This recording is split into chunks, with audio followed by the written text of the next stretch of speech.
Salut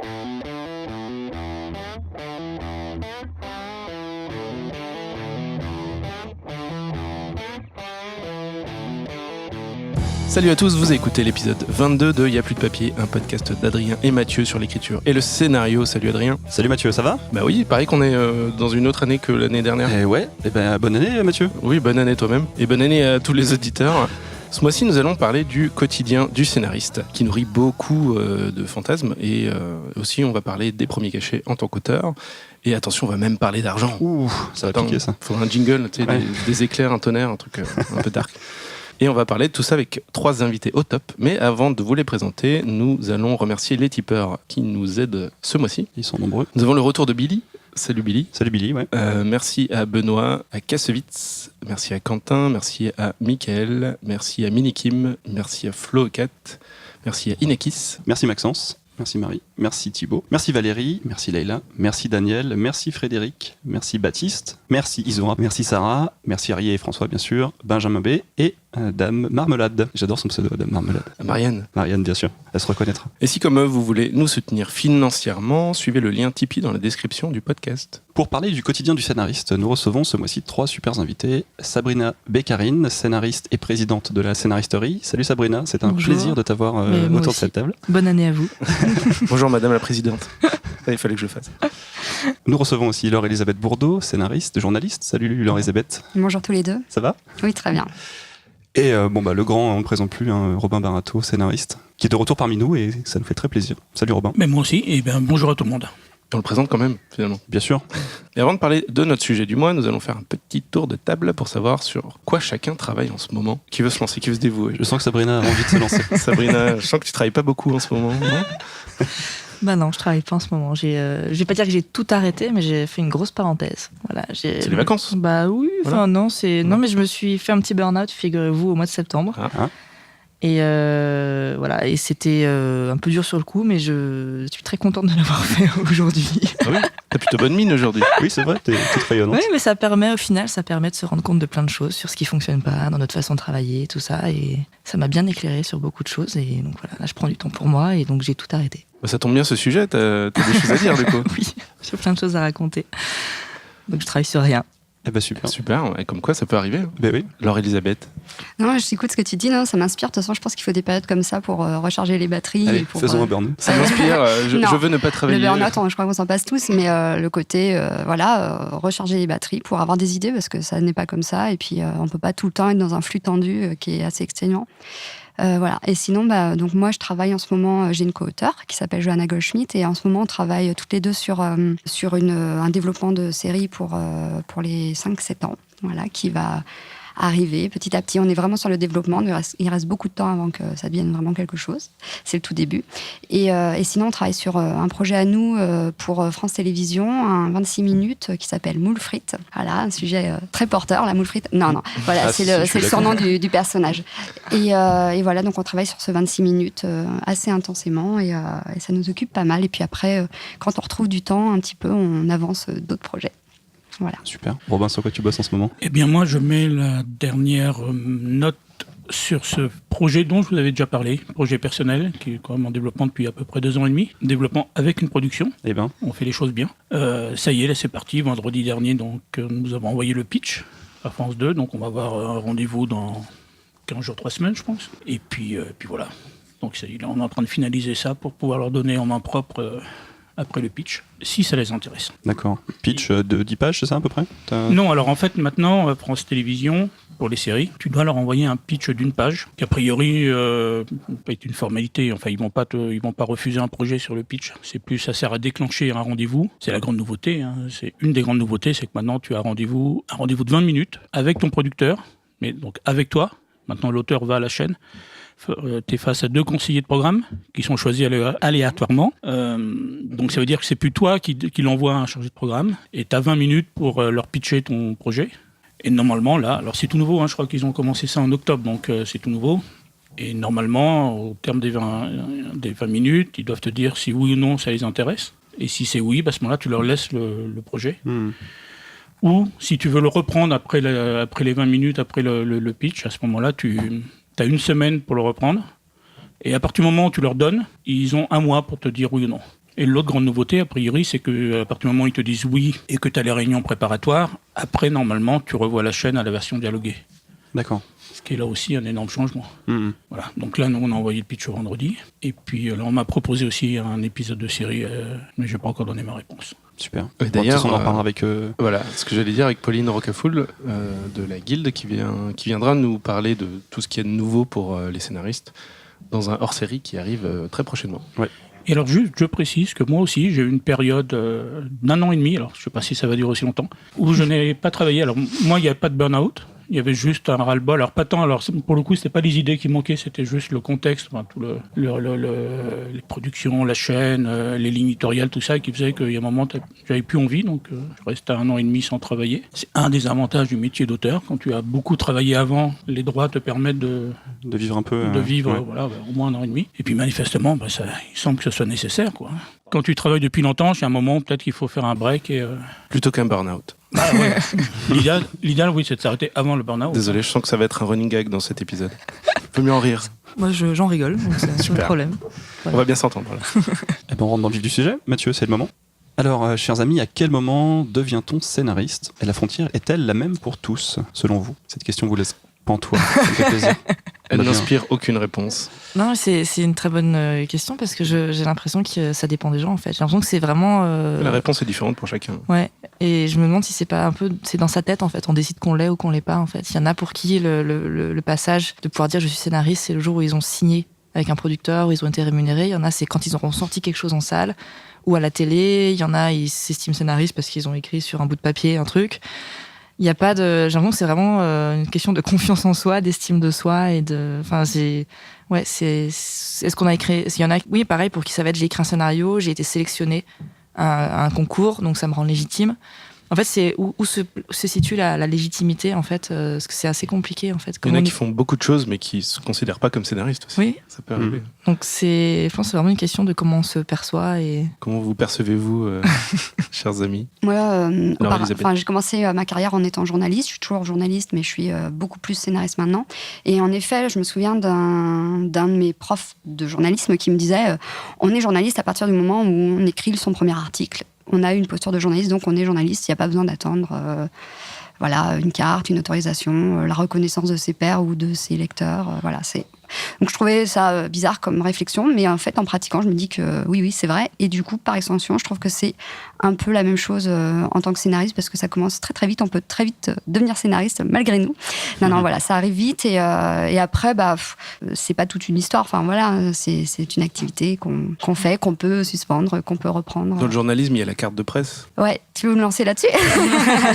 Oui c'est vrai, il y a la carte de presse. Non, mais ça peut aider pour certains de se dire ça y est, j'ai ma carte. Oui, après c'est tout un système pour avoir la carte de presse. Il y a des gens qui sont journalistes qui l'ont pas, il y a des gens qui ne sont absolument pas journalistes dans les faits, vraiment, qui l'ont. Enfin, c'est une reconnaissance d'une institution externe. Après, moi, je trouve ça très bien qu'elle existe. Après, je veux pas justement qu'elle exclue des gens qui le font vraiment. Et dans l'écriture, dans le scénario, on peut avoir une carte de membre de la SACD, par exemple. Robert, tu sais si avant il fallait une carte professionnelle de scénariste pour travailler ou... Avant, non, parce que moi, je crois que je l'ai vu arriver, la carte, mais je l'ai jamais réclamée, donc j'ai pas de carte.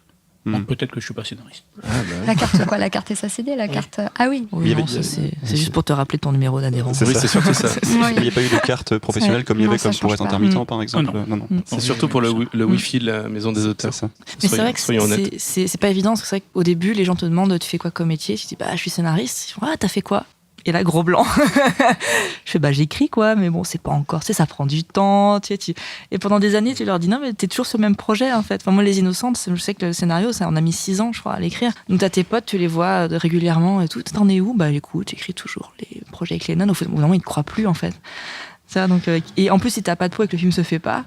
Enfin, il y a un moment, les gens se disent, mais en fait, tu nous baratines. Pour ceux qui ne le savent pas, Sabrina, tu as coécrit avec Alice Vial un scénario qui s'appelle Les Innocentes, qui a été tourné par Anne Fontaine, réalisé par Anne Fontaine, et qui est sorti l'an dernier, il me semble, c'est ça? En 2016. En 2016, ouais. Voilà. Non, c'est plus l'an dernier. C'est plus l'an dernier, c'était même il y a 3 ans, puisqu'on est en 2018. Non, mais il est sorti en 2015 alors, pardon. Ah, ça fait 3 ans. Voilà, le temps passe vite. Tu as un avis sur la question, Robin, toi Écoute, pas vraiment.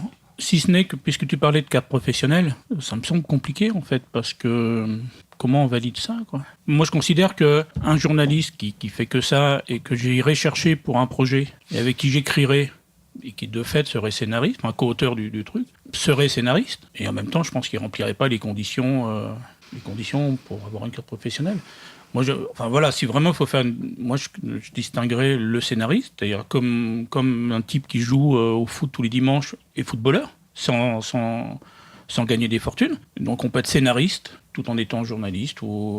Et puis, à un moment, on devient peut-être scénariste professionnel. À ce moment-là, c'est quand tu gagnes ta vie, quand c'est ta principale source de revenus. Si vraiment, il faut faire une distinction. Elle est là. Okay. On va reparler d'argent un peu plus tard. Alors, avant d'en arriver à se dire est-ce qu'on est scénariste ou pas, est-ce que vous pourriez nous raconter comment vous avez eu votre premier salaire et quel a été le parcours pour l'obtenir ? Donc le premier vrai salaire, où on parle pas des options pourries Peut-être l'option pourrie qui t'a fait gagner de l'argent pour quelque chose que t'as écrit et tu t'es dit, ah tiens, on m'a donné de l'argent pour quelque chose que j'ai écrit. Ouais, bizarrement, je m'en souviens pas trop. Ça doit être très pourri alors. Bon, après, tu choisis ce que tu veux si c'est ton premier contrat sympa. Non, mon premier vrai contrat, c'était Les Innocentes. Quoique non, même pas, c'était sur Fais pas ci, fais pas ça en fait. On a signé, j'ai signé un petit peu avant, ça s'est fait un peu en même temps, c'était un peu en parallèle. Et donc c'était pour la télé. Et c'est vrai que c'est assez impressionnant parce que, on comparera après la télé et le cinéma, mais on m'avait proposé d'intégrer l'équipe de Fais pas ci, fais pas ça. Donc d'écrire 2 épisodes, donc de coécrire 2 épisodes, mais ça revient à partager à 2 épisodes, Bien ça sûr. revient au salaire d'un épisode. Et c'était à peu près, je me souviens, ça devait être aux alentours de 30 000 euros, peut-être un peu moins, en tout. Sachant qu'un épisode s'écrit assez vite, en 3-4 mois. Donc c'est beaucoup d'argent d'un seul coup. Je sais que moi, ça m'a permis de déménager. Je suis passée d'un 17 mètres carrés à un 28 mètres carrés, s'il vous plaît. Wow. Oui, voilà, ça m'a fait changer de vie, en fait. Ça m'a fait arriver à une autre étape, sachant qu'en plus, en télé, après, il y a les droits de diff. Donc ça m'a vraiment posé... c'était un nouvel équilibre, en fait, parce qu'avant, j'étais au RSA et aux APL, quoi. J'étais à 800 € par mois à peine. C'était pas dur pour autant, parce que j'écrivais, j'étais contente, quoi. C'était quoi le chemin pour arriver jusqu'à ce moment-là ? J'ai beaucoup écrit. Ça, de toute façon, il n'y a pas de secret. J'avais eu un prix au prix Sopadin, qui n'a absolument rien à voir avec tout ça, mais le fait est qu'on rencontre des gens, qu'on croise un agent, des producteurs, on se fait un peu repérer, en fait, parce qu'au final, les producteurs sont assez frileux quand t'as rien fait, malheureusement. Donc, dès qu'il y a une petite ligne dans ton CV, ça rassure. Moi, je faisais partie d'un groupe d'auteurs qui s'appelle le SAS, avec Fanny Herrero, Benjamin Dupas, Coupe Crank, et toute la bande, voilà. Et j'en fais plus partie aujourd'hui, mais à l'époque, je leur avais fait lire des courts-métrages que j'avais écrits pour avoir des retours. Et c'est comme ça, en fait, que c'était Cook à l'époque m'a dit, j'aime bien ton humour, tout ça, est-ce que tu veux venir bosser sur Fais pas ci ? J'ai fait dire non, parce que j'avais peur. Je me suis dit non, quand même, faut y aller et tout, et j'y suis allée, et ça s'est passé comme ça. Tu dirais qu'il y a eu combien de temps ça a pris combien de temps au final, tout ça ? Entre le moment où je suis arrivée à Paris et le moment où j'ai commencé à travailler, c'était à peu près 2 ans et demi, 3 ans. Ouais, le temps de rencontrer les gens. Voilà. Mais ça avait déjà aussi commencé sur Les Innocentes. Mais ça a pris du temps aussi. Tout prend du temps, en fait. Oui. Et je me souviens, Les Innocentes, j'avais entendu parler du projet il y a très longtemps et oui, ça prend beaucoup de temps. Et du coup, je peux enchaîner, si vous voulez, sur Les Innocentes et le contrat. Parce que je trouve que c'est un bon exemple de comment on gagne sa vie au cinéma et comment des sommes qui peuvent impressionner au départ, au final, sur 4-5 années d'écriture, vous vous retrouvez à gagner même pas le SMIC, en fait. Je me souviens, mon agent nous avait annoncé, et c'était un super contrat pour un premier scénario. Elle nous a dit, les filles, asseyez-vous, on est sur un contrat à 100 000 €. Je me suis dit, mon Dieu, c'est génial, je vais m'acheter un truc et tout. En fait, tu as un appart et tout. Tu sais, au départ, tu fantasmes plein de trucs. Et en fait, donc le contrat donc à 100 000, donc il y avait bien sûr plein de clauses, notamment il y avait 15 000 € qui étaient mis de côté au cas où il y a un troisième auteur en jeu, ce qui a été le cas, parce que Pascal Bonitzer est arrivé sur la fin. La commission d'agent était incluse, donc les 10% inclus, donc sur les 85 000 qui restaient, il y avait 8 500 pour l'agent, divisé par 2. Donc pour Alice et moi, donc je crois qu'on en arrivait à 36 000, un truc à 2, sachant qu'il y a une partie qui vous est versée pour l'écriture et une partie qui vous est versée si le film se fait. Donc on était à peu ils ont dû couper la poire en deux, donc on était à 18 000 si le film se fait et 18 000 pour l'écriture, chacune. Sachant que ça a pris 3 ou 4 ans entre le moment où on a rencontré les producteurs et le moment où le film s'est fait. Donc au final, on a dû gagner 250 € par mois, quoi, sur un truc. Quand on vous annonce un contrat à 100 000, et derrière vous gagnez pas de quoi payer votre loyer en fait. Donc c'est assez c'est pour ça que moi aujourd'hui même je gagne pas ma vie avec le cinéma malheureusement, pourtant j'ai plusieurs contrats parce que c'est des petites sommes qui sont sorties tous les 2-3 mois quand ça va vite en plus, et généralement après les gens n'écrivent pas à la même vitesse, moi je sais que je prends le temps. Donc sur 3-4 ans, c'est des sommes assez ridicules, quoi. Mais après, il y a toujours un gros pactole qui tombe le jour où le film se fait. Mais ça vient juste rembourser tout ce qui n'a pas été fait avant, en fait. Donc c'est pour ça qu'on cumule aussi beaucoup de choses. C'est pour ça qu'un épisode de télé, ça vous fait votre année. Donc souvent on fait les deux, et donc voilà. Et les droits de diff qui sont toujours les bienvenus aussi. Oui. Ça aide beaucoup. Ouais. Alors Elisabeth, je te pose la même question. Tu peux nous raconter ton premier contrat, salaire, paiement ? Ouais, alors j'étais en train de réfléchir au début en me disant mais c'est quoi exactement ? Parce que moi j'ai pas eu cette bascule, j'ai pas eu vraiment un événement notable. Donc comme j'expliquais tout à l'heure, je suis journaliste, donc j'étais beaucoup journaliste à l'époque. C'était en 2011 et je travaillais beaucoup en culture, en jeunesse. Et parallèlement avec ma co-auteure dont je parlais tout à l'heure, Johanna, on réfléchissait. Donc elle travaillait plutôt en production, en diffusion, elle travaillait pour des chaînes de télé.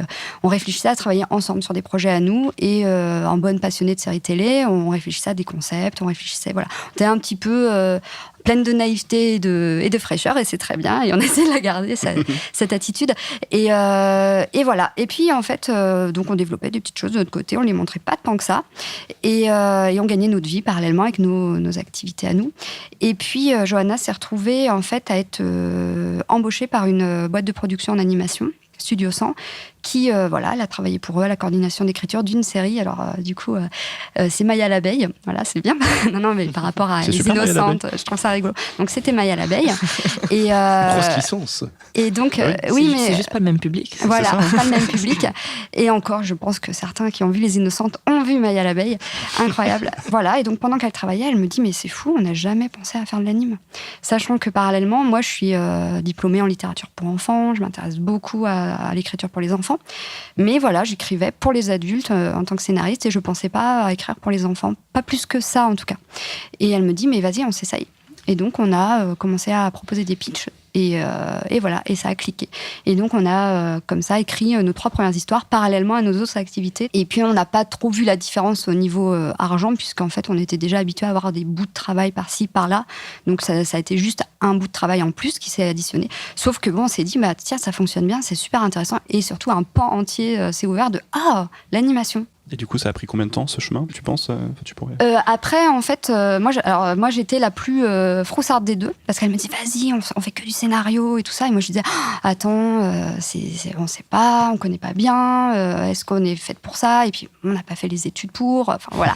Et donc, elle me disait, mais si, faudrait trop se lancer et tout. Et donc, voilà, elle a mis à peu près 3 ans à me décoller de mon rocher. Et puis, je me suis lancée à peu près en 2014-2015 avec elle, et où ça a commencé à être notre activité principale.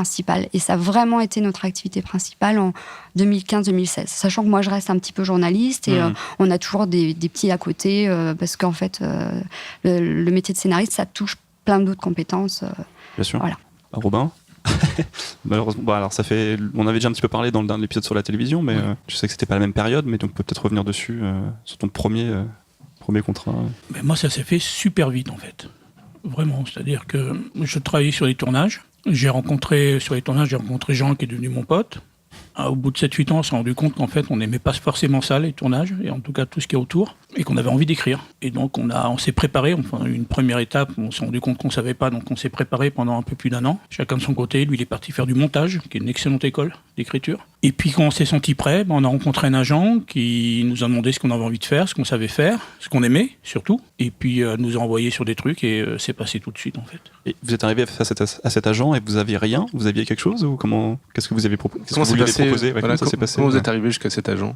On y est arrivé par une comédienne qu'elle connaissait, qui était sa sœur, qu'on a conduit sur un tournage. Et on a dû être convaincant, puisqu'elle lui en a parlé. Et je ne crois pas qu'on lui ait fait lire quoi que ce soit. On a dû lui faire lire, en fait, je pense. Mais on n'a pas énormément écrit non plus pendant, comme Sabrina. Donc, non, vraiment, moi, j'ai très peu écrit, en fait. J'ai du mal à écrire dans le vide. C'est pas que je sois apte au gain, mais j'ai du mal, en fait. Donc, on a dû lui faire lire 2-3 trucs, mais pas énormément, en fait. Et vous aviez des idées de télévision à l'époque, de téléfilms, de séries ? C'était quoi vos envies, en fait, Non, parce qu'on est tout de suite parti. Ah oui, on a des envies de télé. Puis aussi, on était lucide, on se rendait compte qu'on gagnerait mieux et surtout plus vite notre vie à la télé qu'au cinéma. On était au tout début de cette révolution en fait qu'on voyait arriver des États-Unis, mais difficilement parce qu'il n'y avait pas Internet, il n'y avait pas tout ça, mais on voyait que ça bougeait quand même en termes de fiction. Qu'on était sur cette bascule où les gens qui faisaient le cinéma qu'on aimait, c'est-à-dire un cinéma on va dire entre guillemets adulte, passaient à la télévision et on s'est dit il y a quand même des trucs à faire à la télé, quoi. Donc on y est allé vraiment de bon cœur. Hein. On s'est pas contraint et forcé, on s'est pas dit putain c'est le bagne, il faut qu'on aille gagner notre vie, on va aller faire de la télé. On s'est dit on y va, on va essayer de s'amuser et puis si on peut faire bouger un tout petit peu les lignes. Pourquoi pas, mais déjà essayer de... Et donc, ça a pris tout de suite, en fait, parce que, alors, effectivement, c'était une autre époque, il y avait de la demande. France 2 passait au 52. On est arrivé, nous, au moment où il lançait PJ. Krivine, qui dirigeait PJ, voulait des auteurs qui ne soient pas pollués par le 90 minutes, n'aient pas des réflexes de 90 minutes et tout ça. Donc, en fait, on s'est retrouvé une vingtaine de jeunes auteurs. On a fait un stage pendant 6 mois avec Krivine, donc à raison d'une ou deux réunions par semaine, pour apprendre à écrire du 52.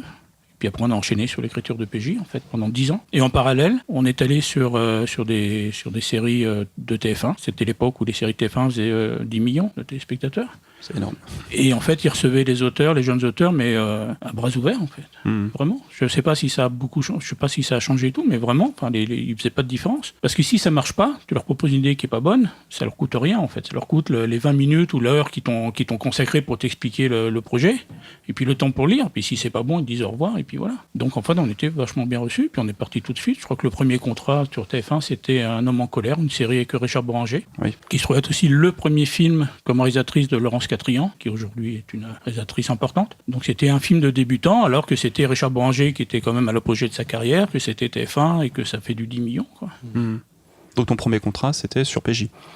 Moi, c'était PJ et cet épisode de TF1, en fait.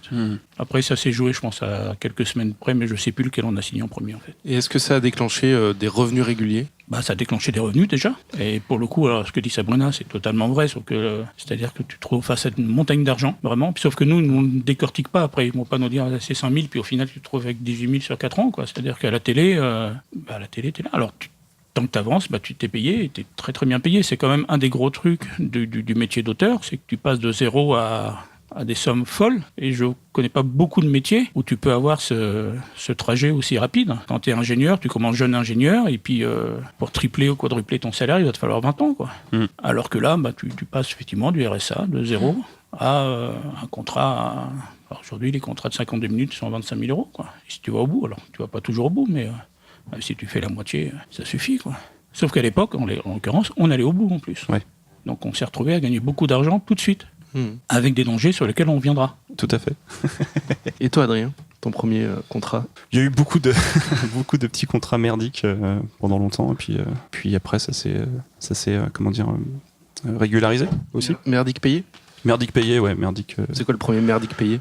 C'était sur une web-série diffusée par Capadrama à l'époque, sur laquelle je suis intervenu sur la Bible et sur les personnages, voilà.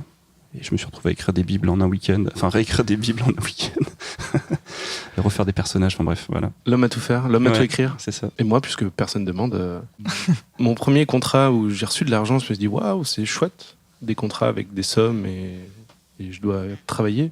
C'était une adaptation de livres en long métrage. Et du coup, j'ai un peu écrit là-dessus, j'ai travaillé pas mal de mon côté à essayer d'adapter ce livre qui était assez anticipation, un peu barré, et ça a déclenché un peu des paiements. J'ai pas déménagé, mais je me suis acheté une télé, par exemple. Le projet s'est pas fait parce que les droits sont arrivés au bout. L'auteur a repris ses droits et voulait l'adapter lui-même. Ok, tant mieux pour lui. Mais du coup, c'était un premier contrat, c'était une première expérience aussi dans le fait de découvrir qu'est-ce que c'est un contrat avec plein d'échéances, plein de clauses que je ne connaissais pas, et voilà, c'était intéressant. De quelle manière pensez-vous qu'on puisse réellement démarrer réalistement ? C'est un mot, ça, réalistement ? C'est bizarre, hein, ce mot. C'est moi qui l'ai mis, j'avoue. Non, Laure Elisabeth, tu parlais par exemple de l'animation, qui a été une révélation. Tu te dis, ah tiens, en fait, on peut écrire des choses pour l'animation, et puis ça, on est payé pour ça, et c'est possible. Est-ce qu'il y a des domaines comme ça qui vous paraissent plus abordables pour démarrer ? Je sais pas si l'animation c'est plus abordable parce qu'en fait, voilà, c'est pas du tout pour minimiser ce genre ou ce secteur quand je dis ça. Par contre, moi, c'était un pan que je connaissais pas parce que en tant que spectatrice, bien que j'ai beaucoup regardé de l'animation, je connaissais pas l'animation française, qui se passait en France en fait, et je connaissais pas les métiers derrière. Voilà, autant je connaissais les métiers de la fiction, je lisais dessus, je me renseignais, mais sur l'animation, c'était un pan, voilà. Et après, par rapport à la bonne idée de commencer par l'animation, eh bien, je pense que c'est une excellente idée parce que, en fait, c'est un secteur déjà très dynamique, très ouvert aux nouveaux entrants. Il y a beaucoup de soutien entre les scénaristes de ce secteur, qui sont d'ailleurs souvent pas que scénaristes en anime, sont souvent scénaristes ailleurs. Voilà, en fiction, au cinéma, c'est hyper classique parce que finalement, c'est le même métier. Voilà, c'est pas très étonnant. Mais en tout cas, dans ce secteur, il y a beaucoup, il y a du travail et il y a besoin d'être plusieurs sur les séries, notamment les séries de commande. En fait, comme il y a plus de 70 épisodes, voilà, par saison, personne peut écrire tout seul ça. C'est vraiment pas possible. Donc, on a besoin de se partager le petit gâteau. C'est un petit gâteau, mais il faut se le partager. Et donc, on est tous d'accord, surtout qu'en fait, il y a plein de gâteaux qui existent. Donc, c'est pour ça que c'est pas du tout la même logique que au cinéma ou sur la commande en fiction, parce que c'est pas du tout le même nombre d'épisodes, c'est pas du tout... Et en plus, la différence, c'est que au niveau de la production, ça prend beaucoup de temps pour produire du dessin animé parce que c'est pas du tout c'est pas un tournage comme on l'entend en fiction avec des acteurs, donc il faut que tout soit écrit en amont. Donc c'est pour ça en fait nous il faut que ça dépote en amont beaucoup, donc on travaille tous en même temps pour arriver à produire tous ces épisodes pour que ça soit prêt pour que la production commence. Voilà, c'est ça qui explique que c'est pas du tout le même fonctionnement, et c'est aussi ça qui explique que on est obligé de se serrer les coudes et qu'on est plutôt ok pour avoir des nouveaux entrants, et en plus voilà, c'est assez dynamique, donc les nouveaux auteurs sont les bienvenus. Si je peux me permettre de rajouter quelque chose pour l'animation. Moi, je ne travaille pas en animation, mais tous les auteurs d'animation que je connais sont quand même super cool. Je sais pas si c'est le côté l'enfant intérieur qui est bien plus présent que chez les autres, mais il y a quand même... moins torturé, tu veux dire Ouais. Il y a beaucoup plus de joie, Ouais. Ah bon. Ouais, c'est... Voilà, c'était juste... Comme ça, en nous voyant, tu dirais qu'on écrit pour l'animation ou pas ? Vous pourriez. Je sais pas si vous le faites, mais vous pourriez. Bah oui, tout à fait. Robin, est-ce que tu verrais des domaines plus abordables pour un débutant dans l'écriture ?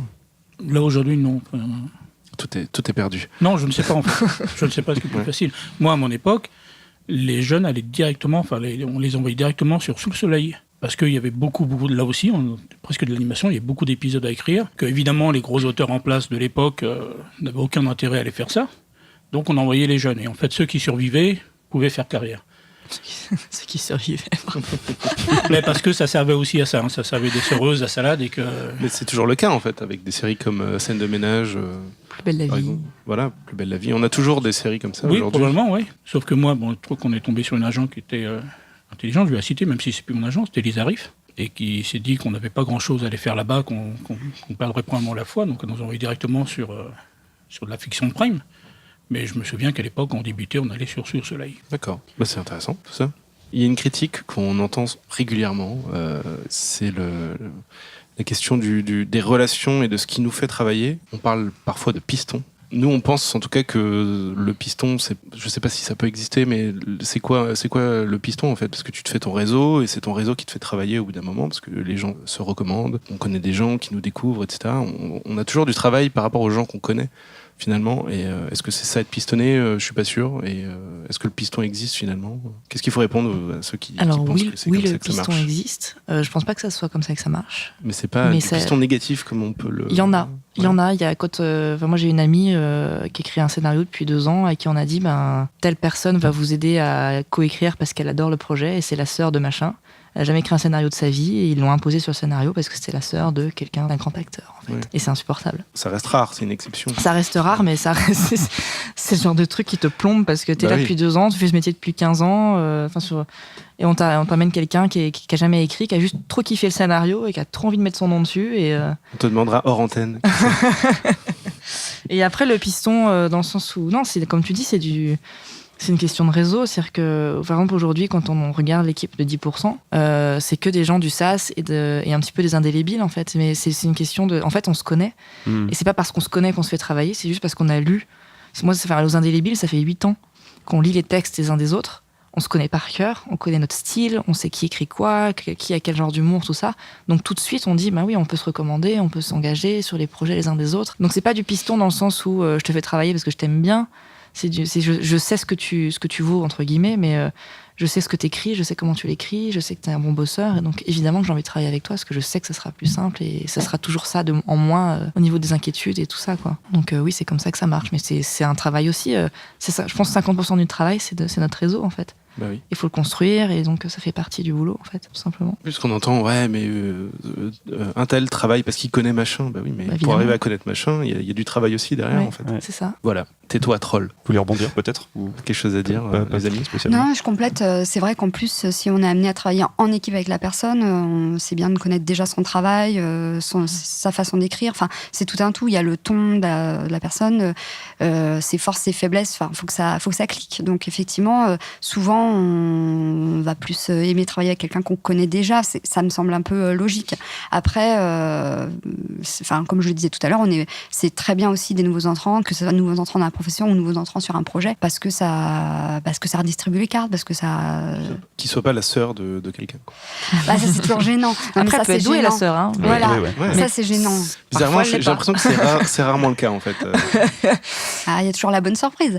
Mais C'est non, vrai. ce qui est compliqué avec notre métier, c'est que c'est impalpable. La preuve, on se posait la question à partir de quand on est scénariste, voilà, c'est impalpable, c'est super subjectif de dire qui est bon, pas bon, c'est quoi exactement ta façon de faire. Donc c'est un avis très très personnel. Donc après, quand on doit travailler avec quelqu'un, d'estimer s'il est bon, pas bon, c'est subtil. Et pour rebondir sur le côté impalpable de notre métier, justement, ce qui est intéressant, intéressant et effrayant à la fois, c'est que comme on peut pas définir ce que c'est un scénariste, il y a aussi moi j'ai la sensation qu'on peut avoir l'impression, les gens ont l'impression que tout le monde peut écrire un scénario, que c'est facile, que tout le monde... Tout le monde sait écrire, en fait. Mais oui, mais tout le monde peut écrire un scénario. Bah oui. C'est-à-dire que tout le monde peut se mettre devant son ordi et écrire 90 pages. J'écris des mails, je peux écrire un scénario. Voilà, tout à fait. Et le fait est que, voilà, et en fait, c'est ça qui peut poser problème de temps en temps. C'est-à-dire qu'il y a beaucoup de gens qui se disent, je vais écrire un long, tout ça et tout. Et c'est vrai que, du coup, moi, je me fais la réflexion des fois de dire, mais t'es pas scénariste. Scénariste, c'est un métier. Mais comment on définit le métier de scénariste? En fait, c'est hyper compliqué. C'est très complexe. C'est vrai que moi, ça m'énerve toujours un petit peu. Par exemple, de voir un acteur connu qui va écrire un long métrage, ou une série et tout. Il a le droit, hein, je veux dire, c'est pas... mais que tout le monde se dise... tout le monde lui ouvre les portes. Alors que c'est la première fois qu'il écrit, c'est la première fois... Nous, on est là depuis 15 ans à écrire des textes, on nous fait réécrire comme des... c'est insupportable. Et le mec arrive, il est juste acteur. Il mérite son statut d'acteur. Hein, mais on il lui met son... quelqu'un qui sait écrire en général avec pour pas écrire, tout le temps au non? début. Généralement, moi j'ai eu ça plusieurs fois. C'est-à-dire qu'on m'appelle, on me dit j'écris je produis le premier film de tel acteur, on en est à la V1. Bon, faudrait revoir la structure, les personnages, tout ça.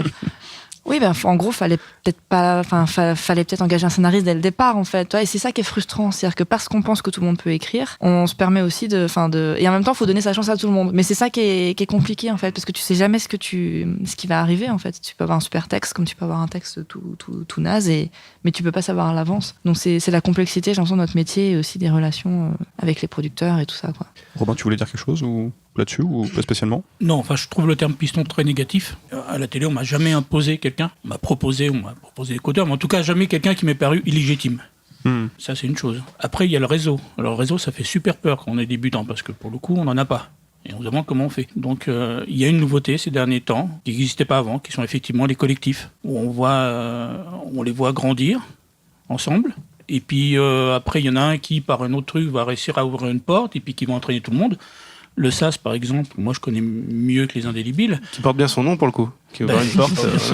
Le SAS, effectivement, tu regardes des génériques comme Fais pas ci, fais pas ça, tu regardes Kaboul Kitchen, et ils sont tous là. Et c'est pas du tout énervant ou quoi que ce soit. C'est-à-dire que c'est quand même tous ceux que je connais au SAS, c'est quand même des super scénaristes en fait. Donc c'est logique. Après, pour vraiment un débutant, le meilleur réseau qui soit accessible rapidement, ça reste l'agent en fait. Un agent qui te prend et qui t'envoie un producteur, c'est une recommandation en fait. Oui, ça booste ton réseau, quoi, du coup. Ça te permet d'aller voir des gens avec une recommandation en fait. Mais jusqu'à l'agent, il y a aussi du chemin. Après, ça n'empêche pas d'aller voir les producteurs directement, d'envoyer des textes. Il y a quand même, nous, on travaille, on a quand même cette chance par rapport, par exemple, à un acteur, on a cette chance de pouvoir montrer notre travail. T'envoies un texte et le type, il juge. Et s'il trouve ça vraiment bien, et même s'il veut pas faire ça, moi, j'ai eu plein de cas de textes que j'ai fait suivre à des producteurs, et le type voulait pas le faire. Enfin, je pense à un garçon, notamment, il pouvait pas faire ça, parce que c'est du 26 minutes, à l'époque on n'en faisait pas et tout. Par contre, il a aimé le style, il a aimé le truc, et 2 mois après, il m'a rappelé en me disant comment il s'appelait ton copain, parce qu'il partait sur du 60 fois 2 minutes en réel, mais pour les gamins, qu'il avait besoin d'auteurs, et qu'il se souvenait de ce texte-là. Bon, voilà, tout est possible. Mais effectivement, par exemple, les collectifs, c'est la grande nouveauté de ces 10 dernières années, peut-être même pas 10 ans en fait. Peut-être même plus récent. Moi aussi, à 10 ans. Je crois que le SAS doit avoir 10 ou 12 ans. Ah ouais. Mais du coup, juste pour rebondir pour le réseau, pour les jeunes auteurs, il y a vraiment certains endroits qui sont clés, je trouve, pour rencontrer des gens. Il y a le Festival des scénaristes de Valence, qui est vraiment l'endroit qui est vraiment fait pour les jeunes auteurs. Et en plus, les producteurs, il y a beaucoup de producteurs qui y vont. Et ils y vont dans l'idée de rencontrer des auteurs. C'est vraiment pour ça qu'ils y vont. Et de boire des coups. Oui, bien sûr. Voilà. Les deux vont avec. Soyons clairs. Et donc, il y a le Festival des scénaristes, il y a des associations comme Séquence 7, où tous les jeunes auteurs peuvent s'inscrire. Ils font beaucoup d'apéros, de rencontres, de tables basses, de tables rondes. Voilà. Nous, à la scénaristerie aussi, on fait des rencontres.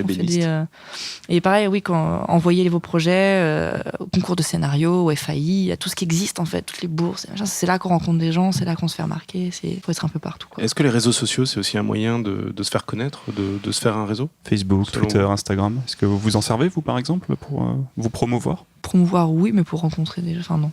En amont, peut-être non, oui, il y a des gens avec qui j'ai travaillé, que j'ai rencontrés par Facebook.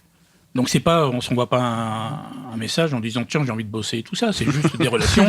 Ok. Tu as des amis communs, tu repères quelqu'un dont l'humour, par exemple, ou le style te plaît, tu deviens ami avec lui, puis au bout d'un moment, tu commences à parler sur Messenger, et puis en fait, ça devient quelqu'un de vachement proche avec qui tu vas parler tous les jours, et puis à un moment, tu te rends compte que tu l'as jamais vu, mais qu'en fait, tu sais qui il est, tu sais qui il est personnellement, tu sais qui il est professionnellement, tu sais le truc, et que quand il y a un projet à démarrer, il fait partie de ta liste des auteurs possibles, en fait, alors que tu l'as jamais rencontré. Donc oui, moi, il ne faut surtout pas se priver des réseaux sociaux. Nous, on t'a connu grâce à tes super commentaires sur nos photos sur Facebook. Voilà. Toi, Laure Elisabeth, tu te sers de Twitter, Facebook ou pas, comme outil ou... Honnêtement, non. C'est pas du tout. C'est pas du tout comme ça, en tout cas, que je sympathise ou fais mon réseau ou voilà. Après, j'aime bien les outils. Enfin, j'aime bien Twitter pour certaines raisons, mais c'est plus. Moi, je fais plus de la veille. Je suis plus quelqu'un qui regarde, qui agit. Qui observe. Voilà. Côté journaliste. Peut-être.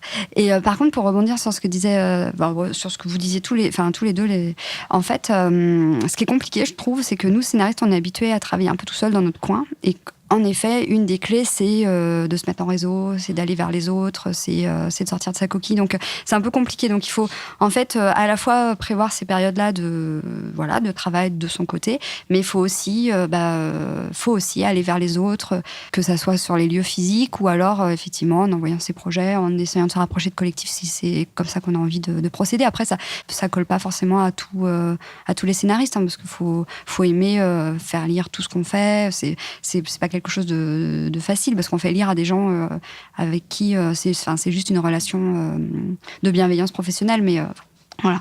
Donc l'idée c'est ça, c'est de multiplier les contacts pour s'ouvrir tout simplement, quoi. Et puis ne pas s'inquiéter, ça se fait naturellement un réseau en fait.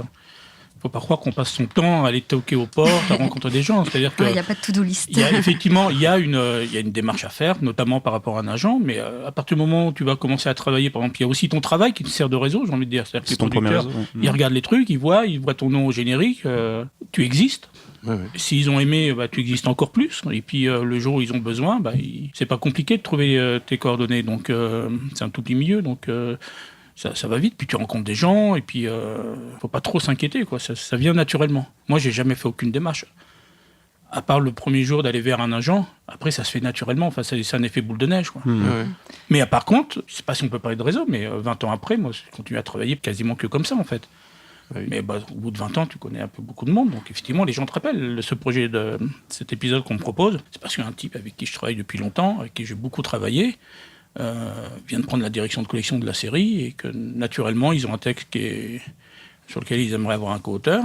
Et donc naturellement, ils pensent à moi. Il ne va pas faire un casting d'auteur alors qu'il en connaît déjà pas mal et que voilà. Sabrina, tu voulais rebondir? Ouais, j'aime bien rebondir.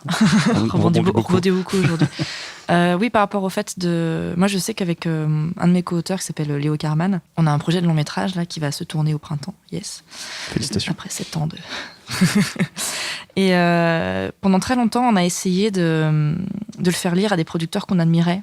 Pour tout le travail qu'ils avaient fait, parce que ça nous rassurait, parce qu'ils avaient les épaules, parce que ça. Donc il y en a qu'on n'a jamais pu atteindre, qu'on n'a jamais pu rencontrer, qu'on n'a rien à foutre. Même par tous les biais, on arrivait à poser le scénario sur leur bureau, mais ils l'ont jamais lu. Enfin, on connaissait le témoin du mariage, de machin, de trucs. Enfin, tu sais, les trucs où tu te casses la tête pour les rencontrer. Et voilà, il y en a qu'on a rencontrés avec qui on s'est super bien entendu, mais c'était pas leur truc, tout ça. Et un jour, on s'est rendu compte, donc que ce soit avec notre réseau, avec les Indélébiles ou avec les jeunes producteurs qu'on rencontrait, avec qui finalement le film va se faire, qu'en fait, on avait dépensé aussi beaucoup d'énergie à essayer de rentrer dans une famille de cinéma qui nous faisait rêver, pour au final se rendre compte que mais ils avaient déjà leur petit truc à eux et qu'on n'était pas forcément... C'est pas qu'on n'était pas les bienvenus, mais c'est qu'ils font des films aussi... entre eux, mais sans que ça soit négatif en fait. C'est-à-dire que quand on dit on fait des films avec nos potes, tout ça, des fois il y a des gens qui rentrent, mais pas tout le temps. Tu veux dire que c'est une question de génération? Bah, je pense aussi. Et en fait, un jour, on s'est dit, mais en fait, on va pas essayer d'intégrer cette famille qui existe déjà, on va créer la nôtre. Et depuis, bah, c'est génial en fait, parce que on est d'être avec des auteurs, des réalisateurs, des compositeurs, des monteurs qui sont pas forcément de notre âge, mais au même statut que nous, qui veulent changer les choses, qui veulent faire ci, qui veulent faire ça, qui sont dans la même énergie. Ben, on arrive à créer, j'ai l'impression, beaucoup plus facilement. Et nous, on perd beaucoup moins d'énergie à essayer de rentrer. Toi, on dit, tu rentreras pas par la porte, rentre par la fenêtre. Bah, d'accord, mais bon, au bout d'un moment, ça devient compliqué. Et il y a plein de jeunes producteurs, de jeunes acteurs, tout ça, qui sont pas forcément reconnus aujourd'hui parce qu'ils sont jeunes, mais qui sont peut-être les grands producteurs de demain, quoi. Et c'est ça qui est intéressant aussi, c'est de construire quelque chose ensemble et de pas forcément chercher à atteindre le haut de la pyramide avec... ça nous envoie des étoiles, ça nous fait des étoiles dans les yeux, ça nous envoie des trucs, mais c'est pas forcément le plus facile à atteindre, quoi. Ouais. Vous approuvez? Oui, moi je suis tout à fait d'accord sur la logique de vers qui aller. Après, quand on admire quelqu'un, c'est normal de vouloir aller aussi présenter son projet. Et puis des fois, il y a des mariages qui se font.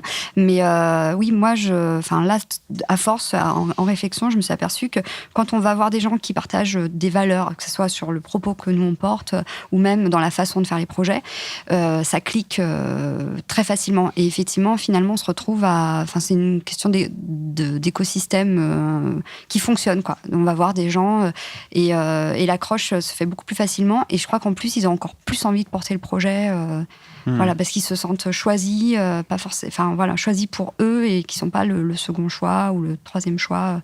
Et voilà. Et en fait, on pense pas aller taper à toutes les portes. Et puis, parce qu'on les connaît pas. Mais effectivement, là, du coup, il faut réfléchir plus, tiens, tel producteur, j'ai vu qu'il était sensible à ça, ou je l'ai croisé une fois, il m'avait parlé de telle chose, mais dans sa vie personnelle, genre il est engagé dans une asso, enfin voilà. Et hop, et je pense que c'est là qu'il faut vraiment se dire que ça peut cliquer, parce qu'en fait, finalement, d'aller voir quelqu'un d'un producteur ou qu'on ne connaît que par un projet qu'il a porté, mais finalement on ne connaît pas la personne, c'est voilà, à nos risques et périls, quoi. Ça peut être risqué, ouais. Et ces producteurs, on les rencontre dans les festivals, dans les soirées, dans les... Il n'y a pas de règle. Ouais, il n'y a pas de règle. En tout cas, il y a beaucoup de façons de rencontrer assez facilement des producteurs quand on se tient au courant de ce qui se passe. Selon vous, c'est quoi la meilleure attitude à avoir quand on démarre une carrière de scénariste, ou même quand on est scénariste au quotidien, finalement? Est-ce qu'il y a une attitude d'être ouvert spéciale à toutes sortes de projets, même si on écrit seul en général, est-ce que être ouvert aux collaborations, c'est quelque chose qui est intéressant, selon vous? Moi, je pense que là, on en revient sur ça dépend des gens, en fait. Ouais. C'est-à-dire que... pour toi, Sabrina. Moi, je sais que, par exemple, tu disais tout à l'heure que tu n'aimais pas écrire dans le vide. Moi, j'adore écrire dans le vide. C'est-à-dire que j'ai que des projets perso. Et en fait, quelque part, j'ai presque une motivation qui... Plus je doute sur le fait que ça soit faisable, plus j'ai envie de l'écrire, en fait. Il y a un truc... je sais pas, j'ai envie de ça, j'ai envie de raconter mes histoires à moi, j'ai beaucoup de mal à faire de la commande. Donc voilà, et je sais que ça m'a vachement aidé le fait d'écrire des projets qui étaient vraiment à moi, même au début, quand je disais que j'avais fait lire mon court-métrage au SAS et qu'après j'avais du coup été engagée sur Fais pas ci, fais pas ça. Ce court-métrage, il venait de moi, c'était mon humour, mon style. Et j'ai l'impression que du coup, maintenant, on m'engage pour des choses qui me correspondent. Et c'est vrai que ça aurait été un peu déroutant pour moi qu'on me demande de faire des trucs que j'aimais pas. De toute façon, j'y arrive pas. Donc je dis systématiquement non à quasiment tout d'ailleurs. De toute façon, mais c'est ma façon à moi de travailler, c'est comme ça que je fonctionne. Moi, je fonctionne très à l'émotionnel. Donc, si je suis pas touchée par ce que j'écris, si j'y mets pas un peu de moi, j'y arrive pas en fait. Donc, j'arrive pas tu peux me proposer 200 000 € pour écrire un truc qui m'intéresse pas, j'irai pas en fait. Même pas pour acheter un nouvel appart, du coup? Bah non, parce que quand tu te rends compte du prix de l'immobilier à Paris, C'est clair. De toute façon. Donc non, en fait, mais ça dépend de ce qui nous motive, de ce qui nous c'est pas évident. Moi, je sais que je me souviens, même dans la façon d'aborder les producteurs, tout ça. Je me souviens d'une anecdote. Il y avait une avant-première quand j'étais encore pas à Paris, à Dijon, le premier jour du reste de ta vie de Rémi Besançon, produit par Isabelle Grelat. Et il parlait, j'étais avec mes parents, et il parlait d'Isabelle Grelat, donc super productrice, qu'il adorait, c'était génial et tout. Et ma mère, qui était en mode, mais toi qui veux travailler là-dedans, va le voir, va lui parler, elle a l'air bien, elle qui avait peur des producteurs, tu sais, c'est leurs producteurs, c'est des requins, machin et tout.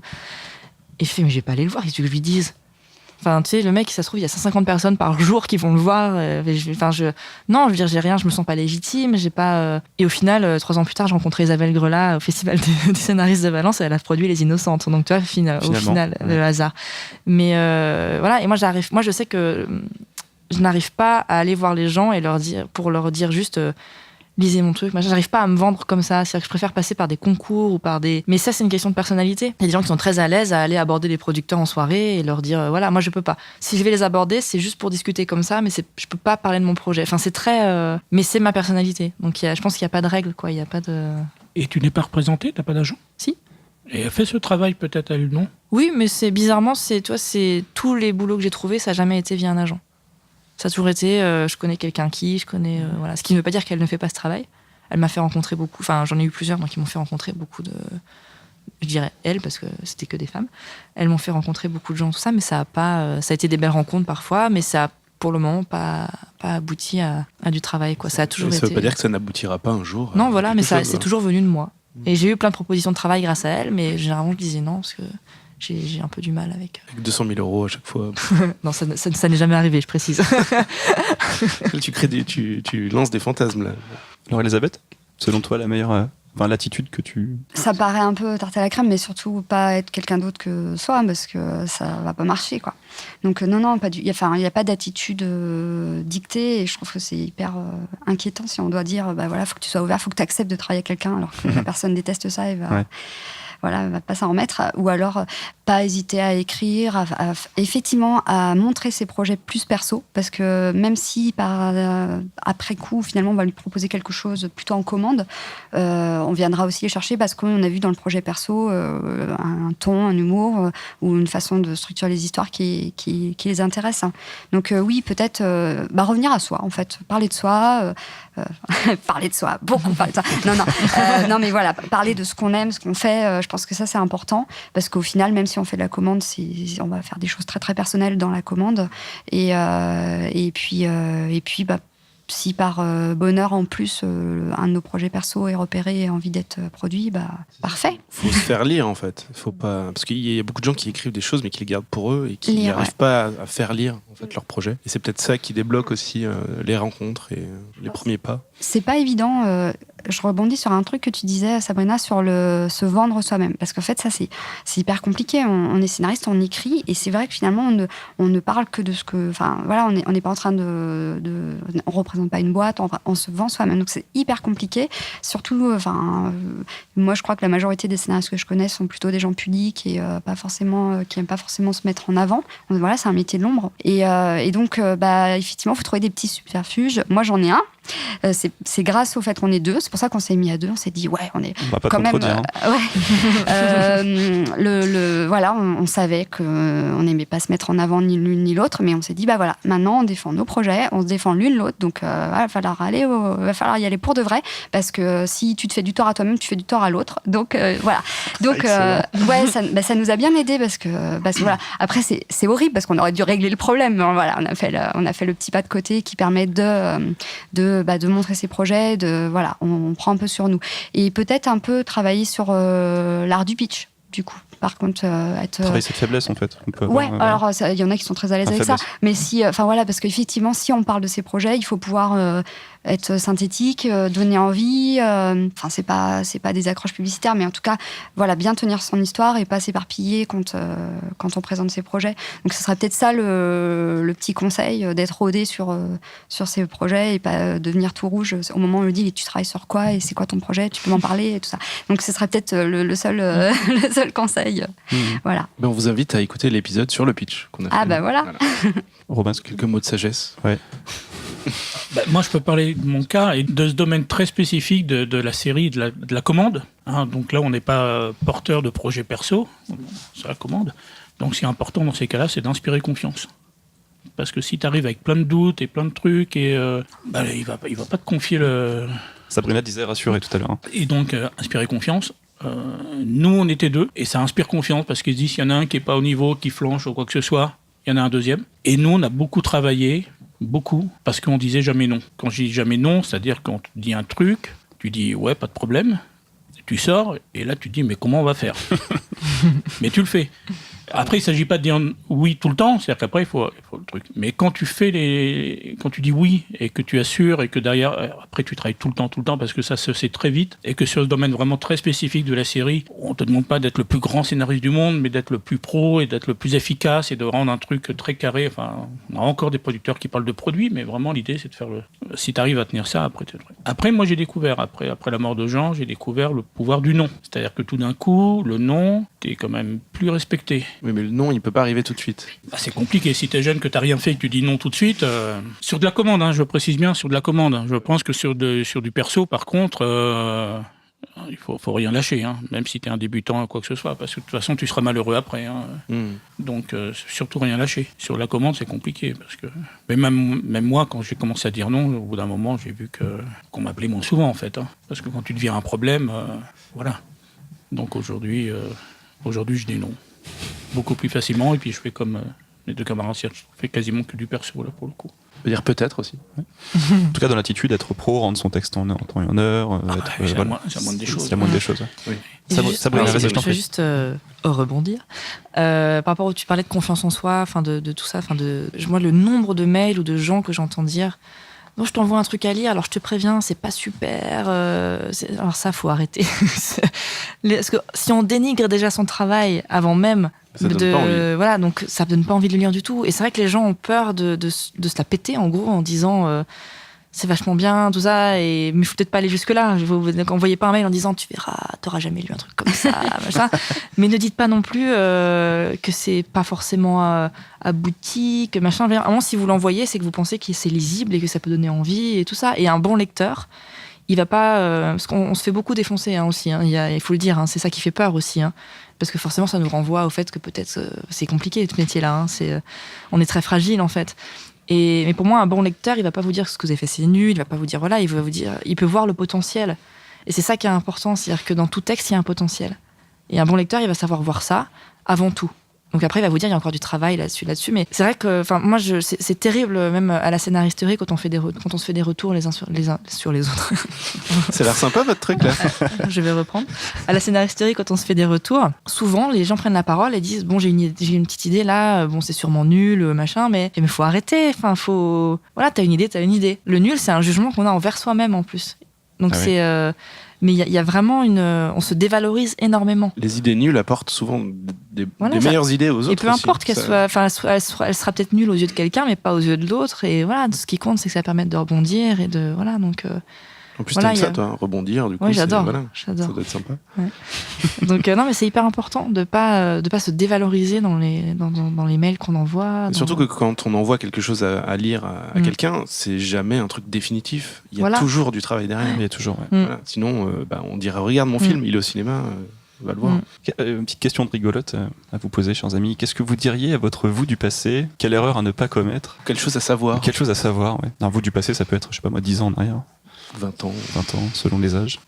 Enfant. Moi, je dirais juste, t'inquiète pas, tout ce qui se passera arrivera pour une bonne raison.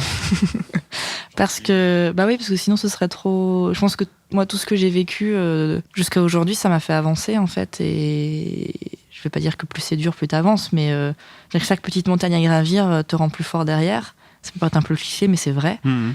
Et si j'allais voir mon moi du passé en me disant alors fais pas ça, alors surtout si tu fais ça, machin, en fait, je pense que je serais pas la personne que je suis aujourd'hui, donc ça n'a aucun intérêt. Fais pas ci, fais pas ça. Du coup. Et C'est ce que j'allais dire. Et non, mais même le burn-out, j'ai compris des choses sur moi, sur comment j'ai changé ma façon de travailler quand je suis arrivée à Paris, j'ai changé, tout. Et j'ai eu une phase où je me suis dit, mais j'aimerais tellement revenir en arrière, avec tout ce que j'ai appris dans l'intervalle. Donc au final, je veux pas revenir en arrière, je veux trouver le juste équilibre en fait. Et tout ça, c'est donc non, il y a rien à part lui dire à mon enfant intérieur peut-être aie confiance, tout va bien se passer, je t'aime, je suis là pour toi. Mais au-delà de ça, non, faut N'écris vivre. pas, il est encore temps de changer. Fais des études. Non, mais c'est intéressant. Je veux dire, je pense que tout ce qui nous arrive nous nourrit aussi énormément. Donc voilà, donc il n'y a pas trop de trucs que j'aimerais changer. Même les mauvaises rencontres, au final, elles m'ont appris des choses. Elles ont Bien fait sûr. que voilà, donc. Très bien. Alors Elisabeth. Ah non, j'écoute ce que tu dis, Sabrina. Moi, j'ai envie d'avoir cette même bienveillance avec moi, de dire que les choses se sont passées déjà. Finalement, je m'en sors pas mal et tout ce parcours, vraiment a construit ce que je suis en tant que scénariste, en tant que personne. Donc, Tu te dirais, vas-y, continue. je dirais, en fait, tu vas voir ce que t'espères, ça va arriver. Voilà, je me dirais ça. Mais en fait, je sais même pas vraiment si j'imaginais ce parcours-là plus jeune, je sais pas. Après, par contre, je suis surprise de me rapprocher autant des choses qui me passionnaient plus jeune. Ouais. Mhm. Mhm. Et que dirait l'ami Robin, à son Robin du passé? Qu'est-ce qu'il dirait? Dans l'absolu, je dirais peut-être de faire attention, parce que donc, toujours pareil, dans ces trucs de commande, quand tu travailles, que tu commences à travailler, que en fait, ça s'enchaîne, en fait, et t'arrêtes pas. Donc, d'abord, c'est toujours valorisant, parce qu'on t'appelle. Tu travailles sur des trucs qui font 10 millions à l'époque, hein, donc mine de rien. Et puis l'argent rentre, donc toi, tu es pris dans ce cercle. Et puis il y a un moment où j'ai probablement. Je suis allé trop loin, c'est-à-dire qu'il y a un moment où j'y arrivais plus. Et donc il aurait fallu s'arrêter avant et d'aller plus vite sur des trucs perso. Mais je vous dis, c'est très compliqué en fait. Quand tu dis tu n'y arrivais plus, c'est-à-dire C'est-à-dire qu'il y a un moment où, je pense que c'est proche de ce que disait Sabrina tout à l'heure, c'est-à-dire qu'il y a un moment où tu es devant et tu n'y arrives plus en fait. C'est-à-dire que le truc que tu faisais en 2 jours, tu prends 3 semaines pour le faire et 3 semaines de douleur en plus, c'est ça surtout. Et pour le coup, c'est quand même un métier, alors on va y venir, où au quotidien c'est quand même très compliqué, si c'est en plus pour se faire chier à le faire, quoi. Alors, autant aller prendre un boulot et puis d'avoir un salaire et puis tu t'ennuies, mais au moins, voilà. Donc là, quand c'est douloureux, de toute façon, t'as pas le choix, quoi. De temps en temps, je dis c'est moi qui ai arrêté les trucs de commande, mais en fait, c'est les trucs de commande qui m'ont arrêté parce que j'y arrive plus, en fait. Hein. Mais vraiment, c'est-à-dire que c'est pas genre j'ai plus envie de le faire, donc je le fais plus. C'est-à-dire que même quand je dis oui, et c'est pour ça que je réserve ma réponse pour l'instant sur le truc, c'est d'essayer de trouver un angle qui m'intéresse assez pour tenir, parce que sinon, je sais que je vais arrêter. Cet été, j'ai arrêté un projet après la V1 parce que j'y arrivais plus, en fait. On me faisait des remarques dessus et qui étaient tout à fait fondées et tout, et je me voyais pas repasser 15 jours, 3 semaines dessus, quoi. C'est le truc perso dont parlait Sabrina, ce côté, ce qui te raccroche au projet, qui te donne envie d'y aller. Oui, mais la dernière fois, je vous avais parlé, je crois, de la pépite. Moi, c'est Krivine qui nous a appris ça dans ce fameux stage de préparation pour apprendre à écrire du 52. Il nous avait dit, vous allez vous retrouver à travailler sur des séries qui vous intéressent pas, que vous regarderiez pas en tant que spectateur. Et elle dit, ce qui va faire différence entre un scénariste professionnel qui va faire 15 ans de carrière et un qui va tenir 2 ans, c'est de trouver la pépite dans le projet, c'est-à-dire le truc qui, dans l'épisode que tu vas écrire, fait que tu seras content d'y aller. Donc ça peut être un univers, c'est-à-dire que si vous êtes fan de foot et que vous faites un épisode qui se passe dans le milieu du foot, vous allez être content de l'écrire, même si c'est Julie Lescaut. Ça peut être un personnage, ça peut être un dialogue. Moi, j'ai écrit des scénarios pour une phrase, en fait. Mais en règle générale, même si le texte il est repris derrière et tout, cette phrase, elle est à l'écran, en fait. Parce qu'elle est simple. Enfin, voilà. Et là, tu te dis, je l'ai casé. J'ai réussi jusqu'au bout. Ouais, mais surtout, tu as construit un film autour de ça, quoi. Ouais. Et voilà, donc, faut avoir ce truc. Parce que si tu vas, si tu vas au charbon à chaque fois, tu n'y arrives plus. Parce que c'est pas coller des timbres. Coller des timbres, c'est chiant, mais à un moment, ça se fait mécaniquement, quoi. Alors que là, si tu as un blocage, si ça vient pas, ça vient pas. Quoi. Ouais. Et tu peux avoir tout le savoir-faire du monde, tu te plantes, en fait. Donc voilà. Dans l'absolu, je dirais m'être arrêté plus tôt, et en même temps, l'auteur que je suis aujourd'hui sur les projets perso, je suis ce que je suis parce qu'il y a eu ce parcours-là aussi. Ça, ouais. Mais Je pense juste que je pour changerai rien. Pour rebondir. Non, mais je pense que par exemple, si aujourd'hui j'allais voir mon moi du passé pour lui dire attention, travaille pas trop, prends soin de toi, oublie pas de te nourrir et tout, je suis pas sûre que je m'écouterais en fait. C'est-à-dire que c'est comme quand tu dis à un gamin t'approches pas trop près du feu, tu vas te brûler. Il y a un moment, le gamin il écoute et puis il y va quand même. L'expérience n'est pas transmissible. Voilà, en fait. tant que t'as pas vécu le truc, et je pense que j'ai vécu ça pour une raison, c'est-à-dire que c'est ce fait de cette façon un peu boulimique aussi de travailler, de prendre plus de projets, voilà, c'est venu combler quelque chose. Et ce truc il était à combler en fait. Donc même si je m'étais dit, si mon moi du futur était venu me dire attention machin et tout, je l'aurais pas écouté en fait, je pense, parce qu'il y avait quelque chose d'inconscient qui était beaucoup plus fort. Que ça. Après moi, une grosse prise de conscience que j'ai eue et qui m'aide aujourd'hui. Ouais, je sais pas si je l'aurais dit à mon moi du passé, mais et qui me permet de travailler différemment et d'aborder différemment les gens que je rencontre et ce qui m'arrive, c'est de me dire tout ce qui m'arrive, c'est moi qui le provoque. Enfin, quand tu rencontres plein de producteurs relous, où ça fait que ça fonctionne pas, tout ça, dis est-ce que tu as vraiment envie de faire ce film en fait? Est-ce qu'il n'y a pas un truc qui bloque quelque part en toi? Moi, je crois en ça en fait. Je pense que quand tu as vraiment envie de quelque chose et que tout est aligné, ça arrive. Et je sens en fait quand ça n'arrive pas, je sens qu'il y a un truc qui bloque. Et au début, tu dis, bah oui, mais c'est les institutions qui te filent pas d'argent, que machin, et c'est vrai, hein, ils te disent non. Mais au fond, si tu vas fouiller un peu, il y a une partie de toi qui peut bloquer aussi, qui a peut-être peur de faire ce film, parce que tu sais pas ce que ça raconte, enfin, toi. Et ça aide beaucoup, en fait, parce que déjà, ça veut dire que tu peux changer les choses. Alors que si c'est la faute des autres, bah, tu peux rien, les autres ils sont toujours là, donc ça changera jamais. Et quand tu commences à regarder les choses différemment, à te dire que peut-être que ça vient de moi et qu'il faut que je me pose des questions, là, ça commence à bouger, en fait. Donc ça, c'est peut-être un conseil que je me donnerais. Je sais pas si je l'écouterais, mais... Se remettre en question. Ouais, et de se dire que tout vient de nous, en fait. Peut-être que des gens qui nous écoutent vont t'écouter. Alors, on va revenir à des choses un peu plus pragmatiques sur le métier en lui-même de scénariste et de son statut qui n'existe pas, finalement. Est-ce que vous pouvez nous parler, peut-être toi, Robin, qui a un peu plus d'expérience, les problèmes liés au statut du scénariste? Statut, entre guillemets. L'absence de statut. L'absence, voilà, le non-statut. Donc on se retrouve face à des formulaires administratifs où il faut cocher des cases et en fait il n'y a jamais, parce que ça n'existe pas. Donc, alors quand tu dis que tu es scénariste, on dit mais alors c'est personne professionnelle du spectacle ou intermittent, mais non, tu n'es pas intermittent, c'est pas une profession indépendante, même si certaines administrations comme l'Office te considèrent comme un indépendant. Enfin, c'est très compliqué. La principale conséquence de cette absence de statut, c'est que, en fait, tu es payé, donc, je rappelle, hein, l'auteur est payé 2 fois. Il est payé à l'écriture, il est payé ensuite à la diffusion. Donc, la diffusion, c'est des droits d'auteur, des droits de diffusion qui sont versés par la SACD. Les droits à l'écriture, c'est aussi des droits. C'est-à-dire que c'est pas un salaire, c'est pas des honoraires, c'est-à-dire que tu cèdes, en fait, tes droits à la production pour qu'ils puissent faire un film de ton texte. Donc, tu es payé en droits. Ça veut dire que comme c'est pas un salaire, c'est pas des honoraires et tout, ça veut dire que tu as très peu de prélèvements dessus. Donc t'as pas de prélèvement pour la Sécu, t'as pas de prélèvement pour le chômage. C'est de l'ordre de 10% à peu près, 10-11% des prélèvements contre 64% pour les intermittents. Voilà, quand on est en société, en gros, quand t'es payé 100, nous on va toucher 80 et un salarié va toucher 55 ou 60. Donc ça c'est le côté très positif, c'est-à-dire que tu touches plus. Le côté négatif c'est que t'as rien. Donc ça veut dire que la Sécu, c'est toi qui cotises, et que mine de rien, ça fait une grosse différence que tu vas prélever sur ton salaire ou que tu fasses le chèque. Le chômage, il n'y en a pas. Donc ça s'appelle des économies. Donc ça, c'est des conséquences directes et qui impactent le quotidien, en fait. Vraiment, c'est-à-dire qu'il faut vraiment faire gaffe à ça, parce que... Beaucoup pensent qu'on est intermittent en étant scénariste, en fait. Ah bah non. Parce que l'intermittent, c'est connu. Mais en fait, non. C'est pas parce qu'on écrit des films qu'on est... Et c'est très flou, parce que quand tu fais ta déclaration d'impôt, tu mets tes revenus, donc tes droits d'auteur, dans la case salaire et... Les traitements. Alors que c'est ni des salaires ni des traitements, en fait. C'est ça. Alors qu'est-ce qu'il faudrait comme statut pour un scénariste? Est-ce que l'intermittence, ce serait une solution, par exemple? Mais comment ça se compterait? Très compliqué. Ouais. C'est très compliqué parce que moi, je pense qu'il faudrait pouvoir faire la différence entre l'auteur et le technicien scénariste, justement, parce que ce qui est le cas pour les réalisateurs, c'est-à-dire qu'il est technicien quand il travaille, mais il a aussi des droits d'auteur. Le problème, c'est que quand il travaille, il a ses heures, il travaille sur un temps donné pendant un tournage et tout, alors que nous, on peut pas compter, en fait. Donc il faudrait éventuellement peut-être avoir des bureaux et se dire qu'on écrit, voilà, mais moi j'ai l'impression que j'écris plus quand je suis sous la douche que quand je suis devant mon ordi, parce que c'est là que les idées viennent. Enfin, c'est impalpable, c'est pas possible ce serait bien de pouvoir, qu'on ait un salaire technicien et un salaire auteur, mais comment on fait ça, quoi? Ou alors il faudrait peut-être, être engagé dans des boîtes où on est en CDI, où on est en exclusivité et tout, mais enfin, est-ce que ça nous intéresse? Je sais pas, en fait. C'est très complexe, en fait.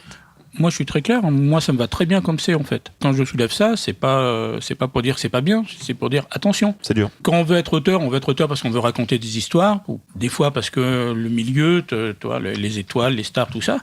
Mais on pense jamais aux conséquences, de ce qui est pour le coup vraiment le quotidien. Et qui a un impact, Parmi voilà. ça, il y a ça. Il y a le fait que tu n'as pas de chômage. Et que ta sécu, il faut faire un chèque de 600 € tous les 3 mois. Donc il faut le savoir. Si tu le sais, si tu as un trait, après, moi, ça me va très bien. Et l'absence de statut peut freiner dans la vie de tous les jours, en fait. Quand tu veux acheter Pour quelque trouver chose, un par appart. exemple. Voilà. Ne serait-ce que le louer. Ne serait-ce que louer, oui. Pour le coup, c'est pas le statut qui pose problème, c'est les revenus, en fait. C'est le fait que tu sois... que tu n'aies pas de CDI, en fait. Là, pour le coup, tu es dans le cas d'un CDD... classique, t'as pas de revenus. Moi, je me suis retrouvé à devoir prendre mes parents comme caution sur un appartement, alors que je gagnais plus qu'eux, réunis. C'est terrible, ça. Et j'ai expliqué à l'agence immobilière que ça avait quand même quelque chose d'un peu absurde. Mais non, c'est comme ça, quoi. Tu seras jamais, pour le coup, je vois pas ça évoluer, donc tu seras jamais salarié. Donc ça veut dire qu'effectivement, les locations, les crédits, c'est plus compliqué. C'est plus facile qu'une location parce que la feuille d'impôt fait foi. Ouais.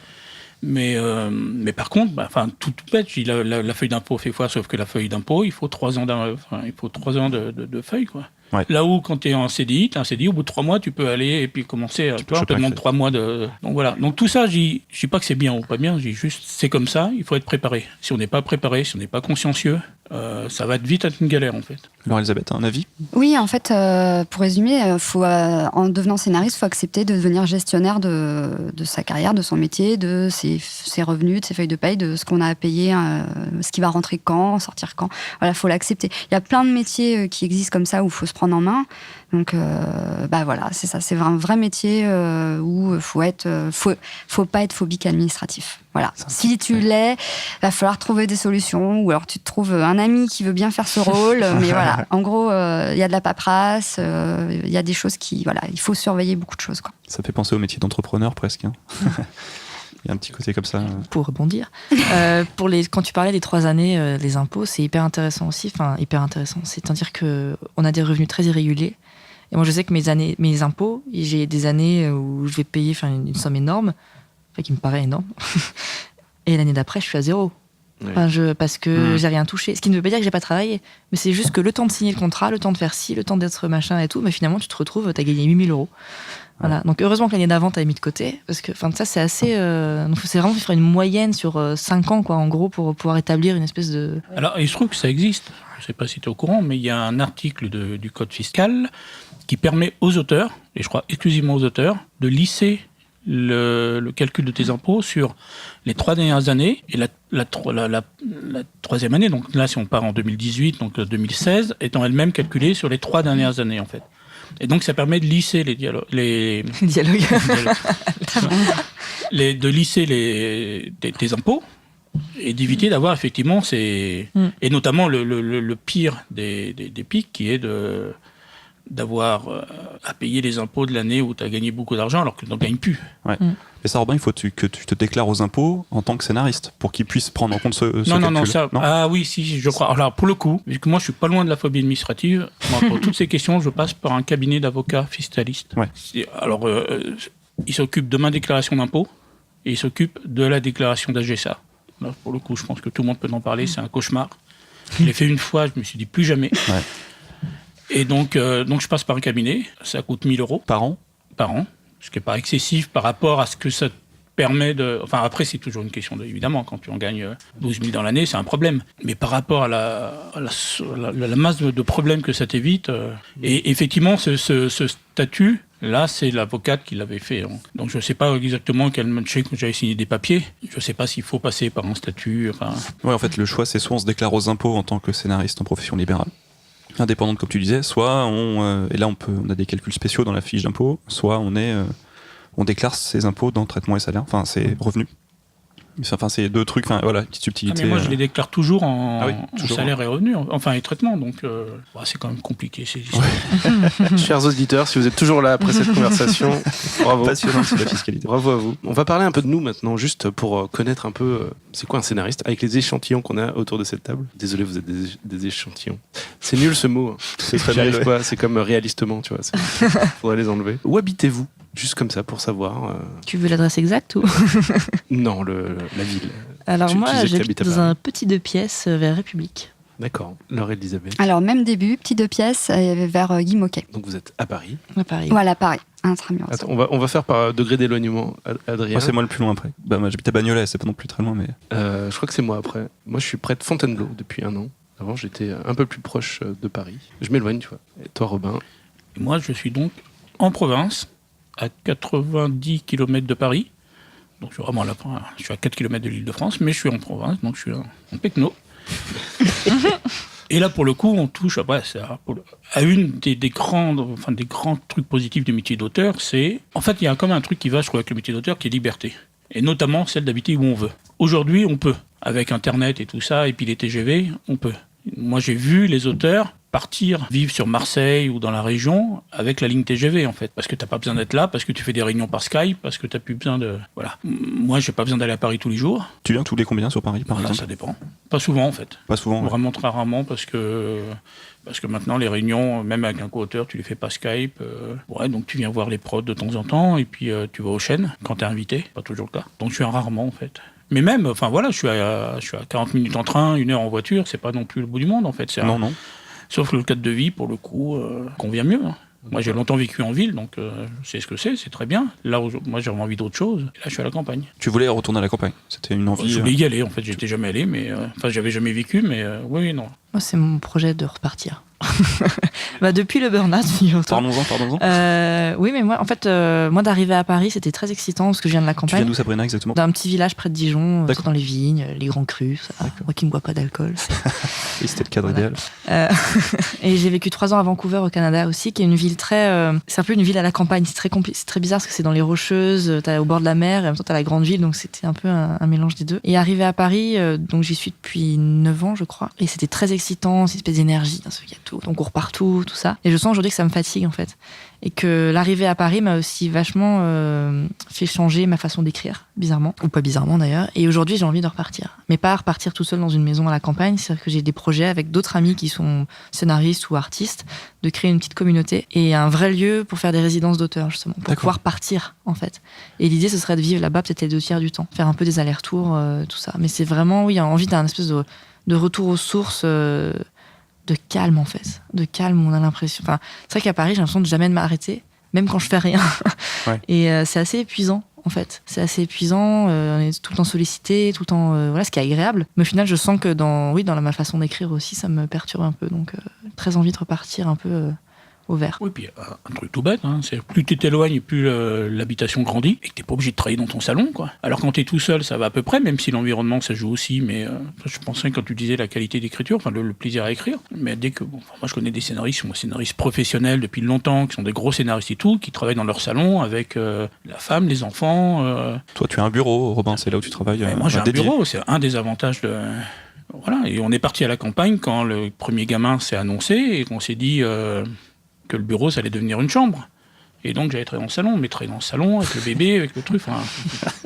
Déjà qu'il ne me faut pas grand chose pour me déconcentrer, donc là c'était mort, quoi. Donc si je voulais un bureau, il fallait reculer, quoi. Ouais. C'est aussi simple que ça en fait. Toi, Laure-Elisabeth, Paris. Ah ouais, moi je vis à Paris depuis une dizaine d'années. Tu viens d'où? Non, 12 ans plutôt. À la base. De la campagne, à côté de Nantes. Enfin, vraiment la campagne. Vraiment pure. Enfin, voilà, j'ai vraiment grandi à la campagne.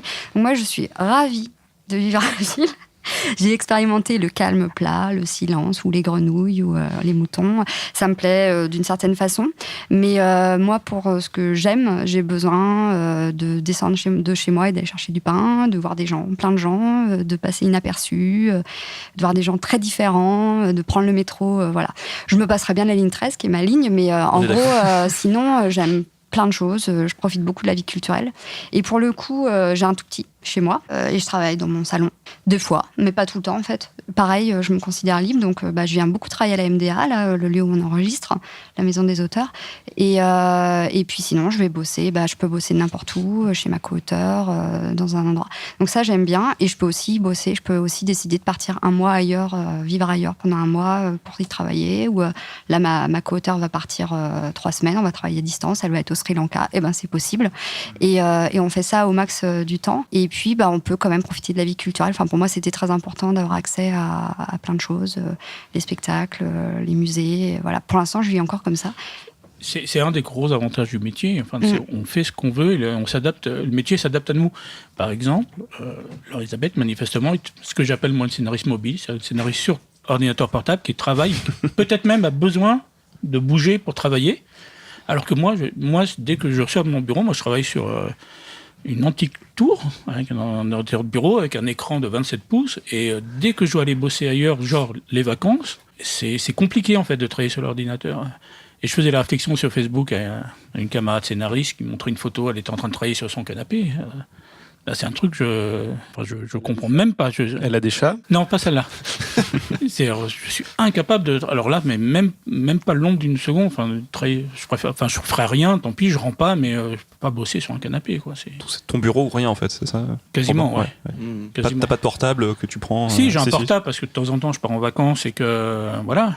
Mais c'est très difficile, en fait. C'est très difficile. J'ai besoin du bureau. Mais ça, c'est vraiment parce que le métier permet de travailler comme on veut, en fait. Ouais, c'est 2 fois que je viens ici. Ça fait 2 fois que je vois le même auteur que je connais et tout, que j'ai vu. Il travaille ici. Voilà, moi, je serais incapable de travailler là. Nous, on se demande comment ils font. Oui, dans le café. Le café, c'est... Bon, après, ça peut être assez bruyant, parfois. On a tous fait un peu le même chemin. On est venu à Paris. On a un peu commencé à travailler ici, puis on s'éloigne petit à petit. Sauf pour toi, peut-être.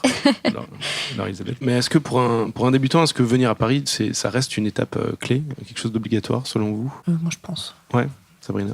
J'ai l'impression que tout est très concentré à Paris. Pour le moment, après, je sais pas, je suis peut-être pas au courant de ce qui se passe ailleurs, mais j'ai l'impression que c'est quand même indispensable pour faire des rencontres, en fait. Ne serait-ce que pour les premières rencontres et démarrer le réseau, en fait. Ouais, moi, c'est comme ça que ça a commencé. Moi, je pense que tu peux rester en province. Après, il faut être capable de réagir très, très vite, quoi. Enfin, réagir physiquement, c'est-à-dire d'être capable, du jour au lendemain, de venir sur Paris. On va pas te demander, là, le matin, t'appeler en disant de venir l'après-midi. Enfin, ça n'existe pas. Enfin, c'est très rare. Enfin, mais c'est toujours à Paris qu'il faudra venir. De toute façon, oui, ça, c'est pour venir à Paris. Donc, si tu vis en province, il faut intégrer c'est que ça, en fait, ce métier, c'est que des choix, en fait. Faire des choix et s'y préparer. Si tu es capable de prendre le train régulièrement, prendre la voiture, enfin, je sais pas, ça dépend d'où tu viens. Il n'y a pas de raison que ça marche pas, en fait. Après, ici, il y a sûrement des producteurs, des vieux producteurs, que ça va un peu inquiéter si le mec, il a 800 bornes, mais objectivement, ça change rien. Aujourd'hui, le type, il est joignable en 30 secondes, enfin, un coup de fil, Internet, Skype, n'importe quoi.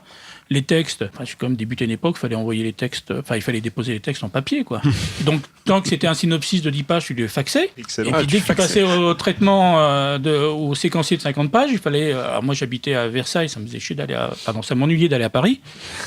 Donc, il fallait les poster, mais ça veut dire concrètement, le lundi, si tu devais rendre le lundi, il fallait poster le jeudi pour être sûr qu'il l'est, toi. Aujourd'hui, tu l'envoies. Donc, aujourd'hui, tout ça, c'est plus du tout un souci, en fait. Ouais, par contre, quand le producteur t'appelle en te disant j'ai lu, on se voit dans 2 jours, tu dis oui. Et ça veut dire qu'il faut que financièrement tu sois capable de prendre le train comme ça. Tu payes ton billet de TGV à 150 €. Tu sois capable de partir de chez toi. Enfin, toi, c'est toute l'organisation parce que si c'est toi qui vas chercher le gamin à la crèche et que tu es à Paris, c'est un problème. Donc oui, moi je pense qu'on peut travailler et même débuter de province, mais il faut savoir ce que ça implique et s'y préparer, quoi. Ouais, être actif, quoi. Très bien dit. Après, il y a des scénaristes très réputés qui habitent très loin. Je pense que Elsa Marpeau habite à Singapour et elle travaille beaucoup, en fait. Ah ouais, là c'est très loin, ouais. Quelqu'un sur Slack l'autre jour nous demandait je suis à Hong Kong, est-ce qu'il y a des gens dans le coin? Pourquoi pas, hein. Du coup, le quotidien d'un scénariste, c'est aussi de travailler sur plein de choses en même temps, en général. Ou pas, hein, mais comment ça se traduit dans votre emploi du temps, le fait de jongler entre plusieurs projets? Sabrina, on va pas te demander, parce qu'en ce moment, c'est plutôt calme.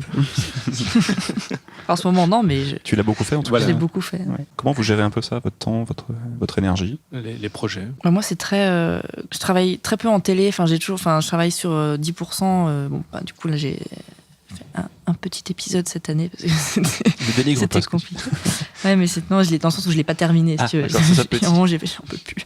Virez-moi, s'il vous plaît. Et donc, en télé, t'as pas trop le choix. C'est-à-dire qu'il y a des deadlines, ça se tourne. Enfin, quand c'est des séries qui existent, en fait. Donc là, t'as pas le choix. Hein. Faut rendre ton truc dans 15 jours. Enfin, là, pour le coup, on te demande pas comment tu gères ta vie. Il faut que t'écrives, de toute façon.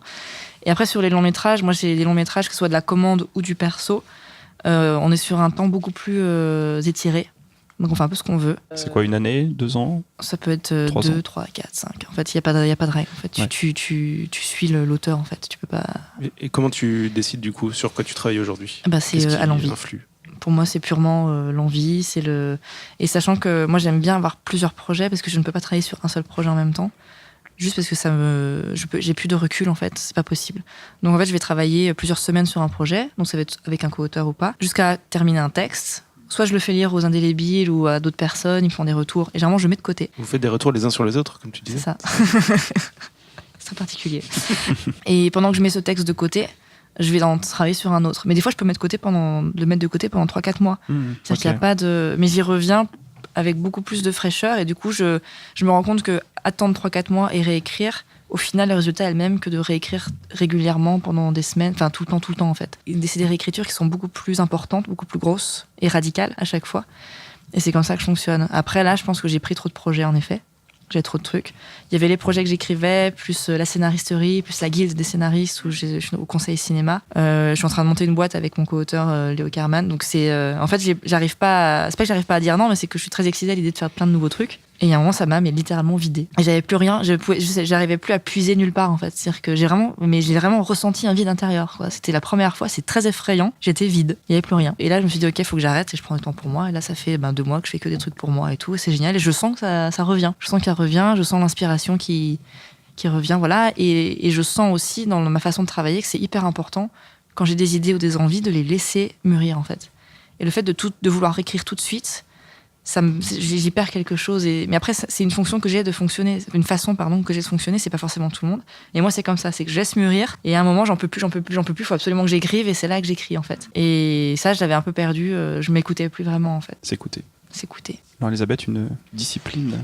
Alors, de faire pour moi, l'animation. moi, je viens de la pige, donc j'étais habituée à gérer un emploi du temps fait de plein de boulots différents, des rythmes différents, des rendus, et voilà. Et j'étais habituée à rendre à l'heure aussi, donc c'est des choses je m'étais déjà entraînée à ça. Et après, par rapport à comment je gère le fait qu'on a plusieurs projets en cours, on se fait des plannings qu'on respecte ou pas, qu'on doit respecter pour certains de nos interlocuteurs. Souvent, justement, c'est nos projets perso qui sont un peu renvoyés à plus tard, hein. Donc ça nous désole un peu toujours, mais bon, on s'adapte à la situation. Chaque jour est un peu différent, chaque semaine est un peu différente. On essaye toujours d'anticiper les mois à venir, les années à venir. On parle de nos projets, on se donne des objectifs d'année. On se... Ouais, je te vois faire des gros yeux. On se dire, ce projet-là, on veut qu'il soit à telle étape. Voilà. Après, des fois, on rate sur certains, mais on a plusieurs projets en cours, donc on se déçoit pas complètement. Et en fait, le but, c'est d'avoir toujours un peu des choses qui avancent. Après, nos interlocuteurs, je pense qu'ils n'imaginent pas à quel point on jongle et comment Voilà, souvent ça déborde sur les week-ends et les soirées, donc faut accepter. On progresse, on commence à récupérer du temps à nous, mais c'est pas encore ça. Après, moi, j'ai déjà mis la pédale de frein plein de fois, mais comme en tant que pigiste, on le sent quand ça bouchonne et que, moi je le sens, et puis on est deux, et puis le fait on travaille vraiment, vraiment à 97% que toutes les deux, donc on regarde un peu l'autre, l'énergie, voilà, et on essaye d'être celle qui booste quand l'autre a un coup de mou, et voilà, et vice versa, hein. Et donc voilà. Après, sinon, concrètement, on utilise un outil qui s'appelle, on utilise Google Doc. Ouais, Team Google Doc. Voilà, on partage beaucoup de documents, on travaille sur le même document, des fois en même temps, des fois centaines de documents. Voilà. Et puis aussi, on utilise une appli qui s'appelle Wunderlist, où on liste un peu les tâches à faire. Voilà, c'est très sympa parce qu'il y a un petit ting quand la tâche est faite. Je te sentais bien To-Do List. Je suis pas à fond to-do list, mais à deux, et puis vu le travail qu'on fait, en fait, il faut, et puis il faut visualiser, en fait, il faut voir les choses à faire et tout ça, et les ordonner, parce que sinon on se noie. Enfin, ça nous arrive, hein, des fois, quand on laisse un peu Wunderlist en jachère, on ne s'y retrouve plus. Donc, tout d'un coup, ça fait beaucoup de bien de faire, ah mais attends, ça on le décale, ça va aller là et tout. Et l'autre truc qui nous aide bien, c'est nos projets personnels. On les inscrit dans des concours et dans des appels appel à projet. Et donc, ça nous donne une date butoir. On sait que si on veut participer à tel appel à projet, il faut que notre projet personnel soit finalisé, soit montrable à telle date. Donc, ça nous donne une date butoir qu'on n'a pas forcément, parce que les projets personnels, par essence, c'est ce que disait Sabrina, c'est un peu au feeling et tout. Sauf qu'à un moment, après, peut-être parce qu'on est comme ça, on a tendance à enfouir et dire oui, en fait, c'est pas encore parfait. Donc là, on se booste et on se dit à telle date, il partira. Ouais, ça peut aider, ouais. Ça aide complètement parce qu'une fois qu'en fait il est présentable à un appel à projet, ça veut dire qu'il est présentable à un producteur. Donc en fait, c'est coup double, c'est-à-dire qu'il est prêt pour l'appel à projet et on peut le donner à lire à notre agent, à lire directement à un producteur si on sait déjà à qui on le destine. Et voilà, donc c'est les petits outils, les petites techniques qu'on utilise. Robin, toi, comment tu fais pour gérer ton temps ? Comment tu te disciplines ? Comment tu as fait toutes ces années pour arriver à travailler sur autant de projets différents en même temps ? Tout à l'heure, Laure-Elisabeth disait qu'on a été gestionnaire de notre argent, de tout ça. On est aussi notre secrétaire et on gère notre planning. Ça veut dire, l'un des gros avantages du métier, je crois que ce que les gens extérieurs nous jalousent le plus, je crois plus que l'argent, plus que le fait de côtoyer des stars, c'est cette liberté totale qu'on a de pas aller au bureau, de pas avoir d'horaire, de pas avoir de chef. Voilà, t'es là, on est le premier, tu es face à un producteur, il te dit ok, on y va, je veux le synopsis le 21. Et c'est la seule contrainte que t'as, c'est de le rendre le 21. Après, tu fais comme tu veux. C'est-à-dire, si tu veux l'écrire en 3 jours, les 3 premiers jours pour un truc, tu fais. Si tu veux partir 15 jours et travailler la dernière semaine, tu fais comme tu veux, en fait. Du coup, dans ces trucs-là, c'est à toi de gérer ça. Enfin, ici, après, il y a l'expérience aussi qui fait que si tu dis oui à 2 projets qui démarrent en même temps, qui ont les mêmes trucs, c'est compliqué. Mais avec l'expérience, tu sais que celui-là, de toute façon, tu sais que tu en as pour... Moi, je travaille les uns après les autres. Hein. D'accord. Il y a des auteurs qui vont faire une matinée sur un projet, l'après-midi sur l'autre. Moi, ça, je suis incapable. Moi, intellectuellement, je suis incapable de faire cette gymnastique. Donc, je vais travailler sur un projet. Je sais qu'il me faut 1 semaine. Et puis, l'autre, je le fais derrière. Mais donc il faut savoir que l'autre, tu vas le commencer dans 1 semaine. Tu dis qu'il faut à peu près 1 semaine pour le faire. Enfin, il faut savoir combien de temps ça va te prendre, tu vois. Parce que le 21, il faut que tu le rendes, le texte. Tu utilises un planning, quelque chose du papier Rien, zéro. C'est dans la tête, c'est vrai ? Ah oui, tout dans la tête. En même temps, je fais pas 150 trucs non plus en même temps, donc...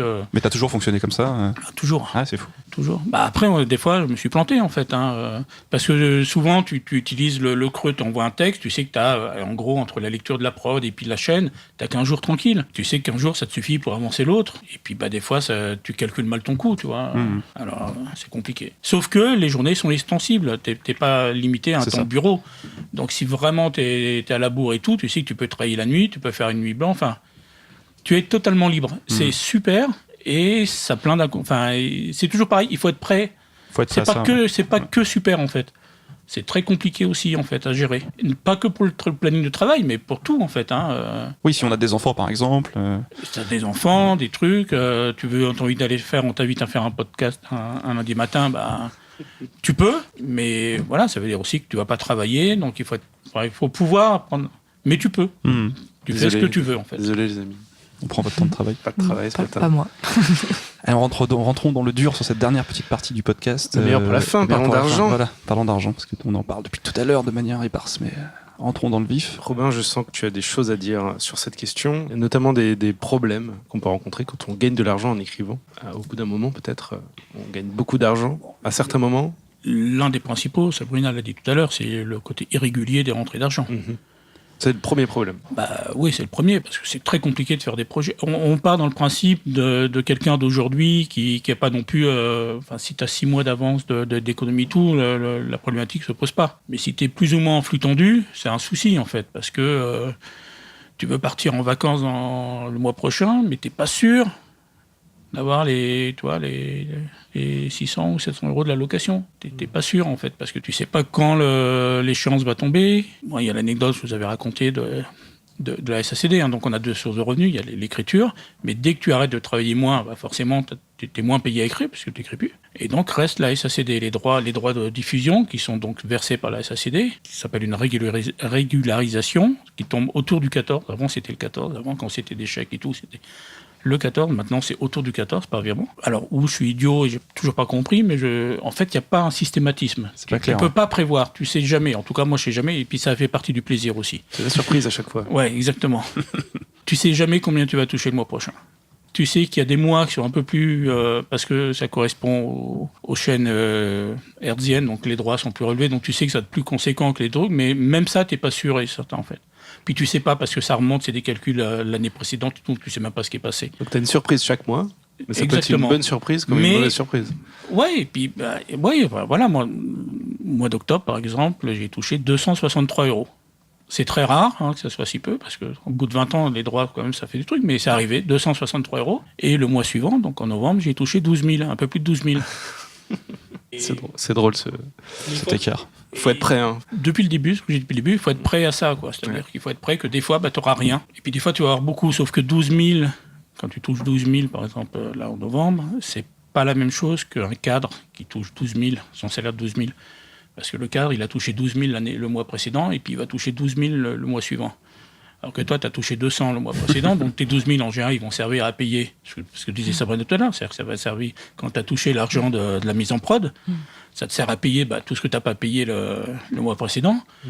Et puis c'est compliqué de faire un projet, de te dire, là, tiens, j'ai un truc à 6 000 €, parce que tu n'es pas sûr que le mois prochain... C'est ça. Tu vois ? Toi, Robin, tu préconisais le 6 mois d'avance, c'est ça ? Tu dis, voilà, c'est bien d'avoir... C'est ce que Krivine, donc on revient toujours à lui, nous a dit lors de cette formation au 52, enfin l'écriture, et en général au métier, c'est-à-dire il faut essayer d'avoir au minimum 6 mois d'avance en trésorerie, enfin en économie, en fait. En économie, ouais. Ouais, bah oui, à la banque, quoi.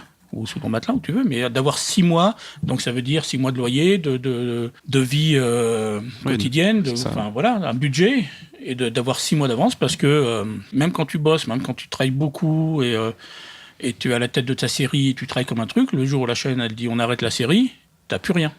T'as les droits qui vont tomber et tout, mais t'as plus de revenus. Donc les projets s'arrêtent, quel que soit ton degré de notoriété, les projets ils sont arrêtés sur un claquement de doigts. Donc c'est pas toi qui les arrêtes, mais en l'occurrence, la plupart du temps, quand la prod t'arrête ou la chaîne t'arrête, ça s'arrête du jour au lendemain. Donc les 15 000 qui restent à payer, que tu pouvais avoir incorporé, te dire voilà, je vais faire ça et tout, du coup tu les auras jamais. Donc il faut vraiment...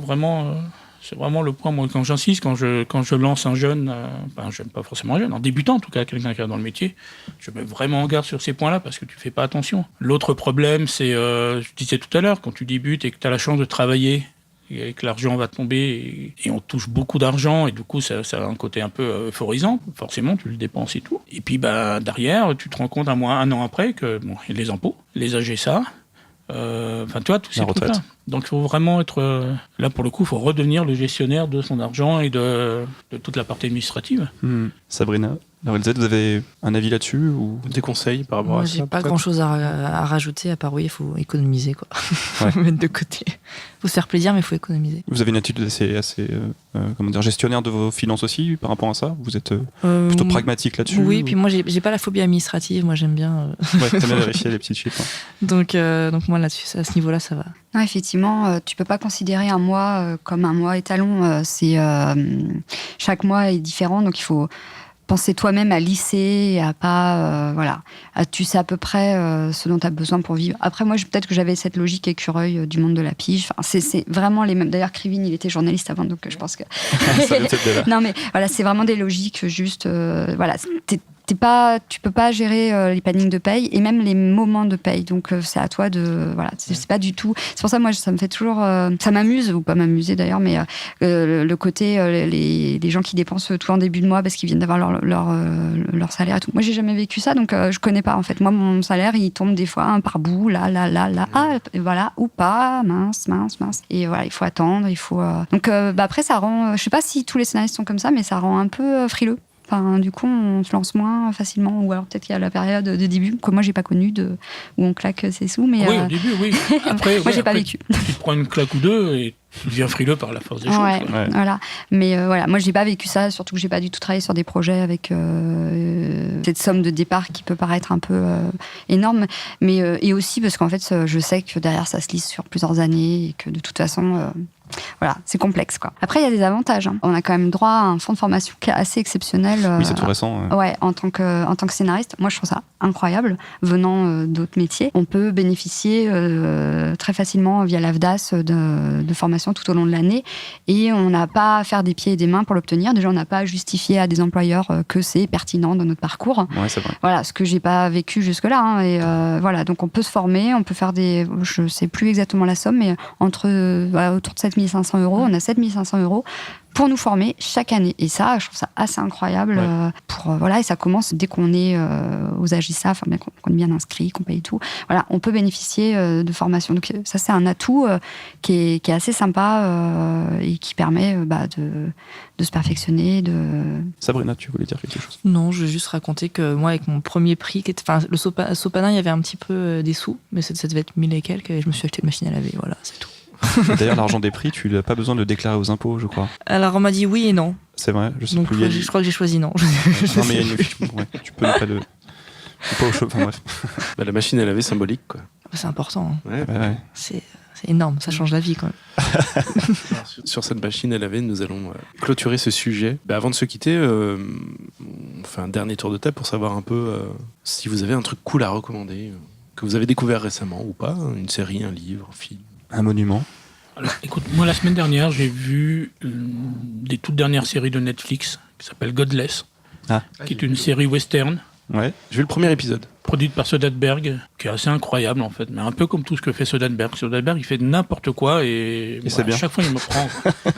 Et là, il réussit cette espèce enfin pas lui forcément, hein, toute son équipe réussit cette espèce de tour de magie d'avoir une série qui est à la fois très stylée, mais un style qui rend le réalisme de l'époque comme rarement ou quasiment jamais je l'ai vu. C'est-à-dire que tu sens la poussière, tu sens la boue.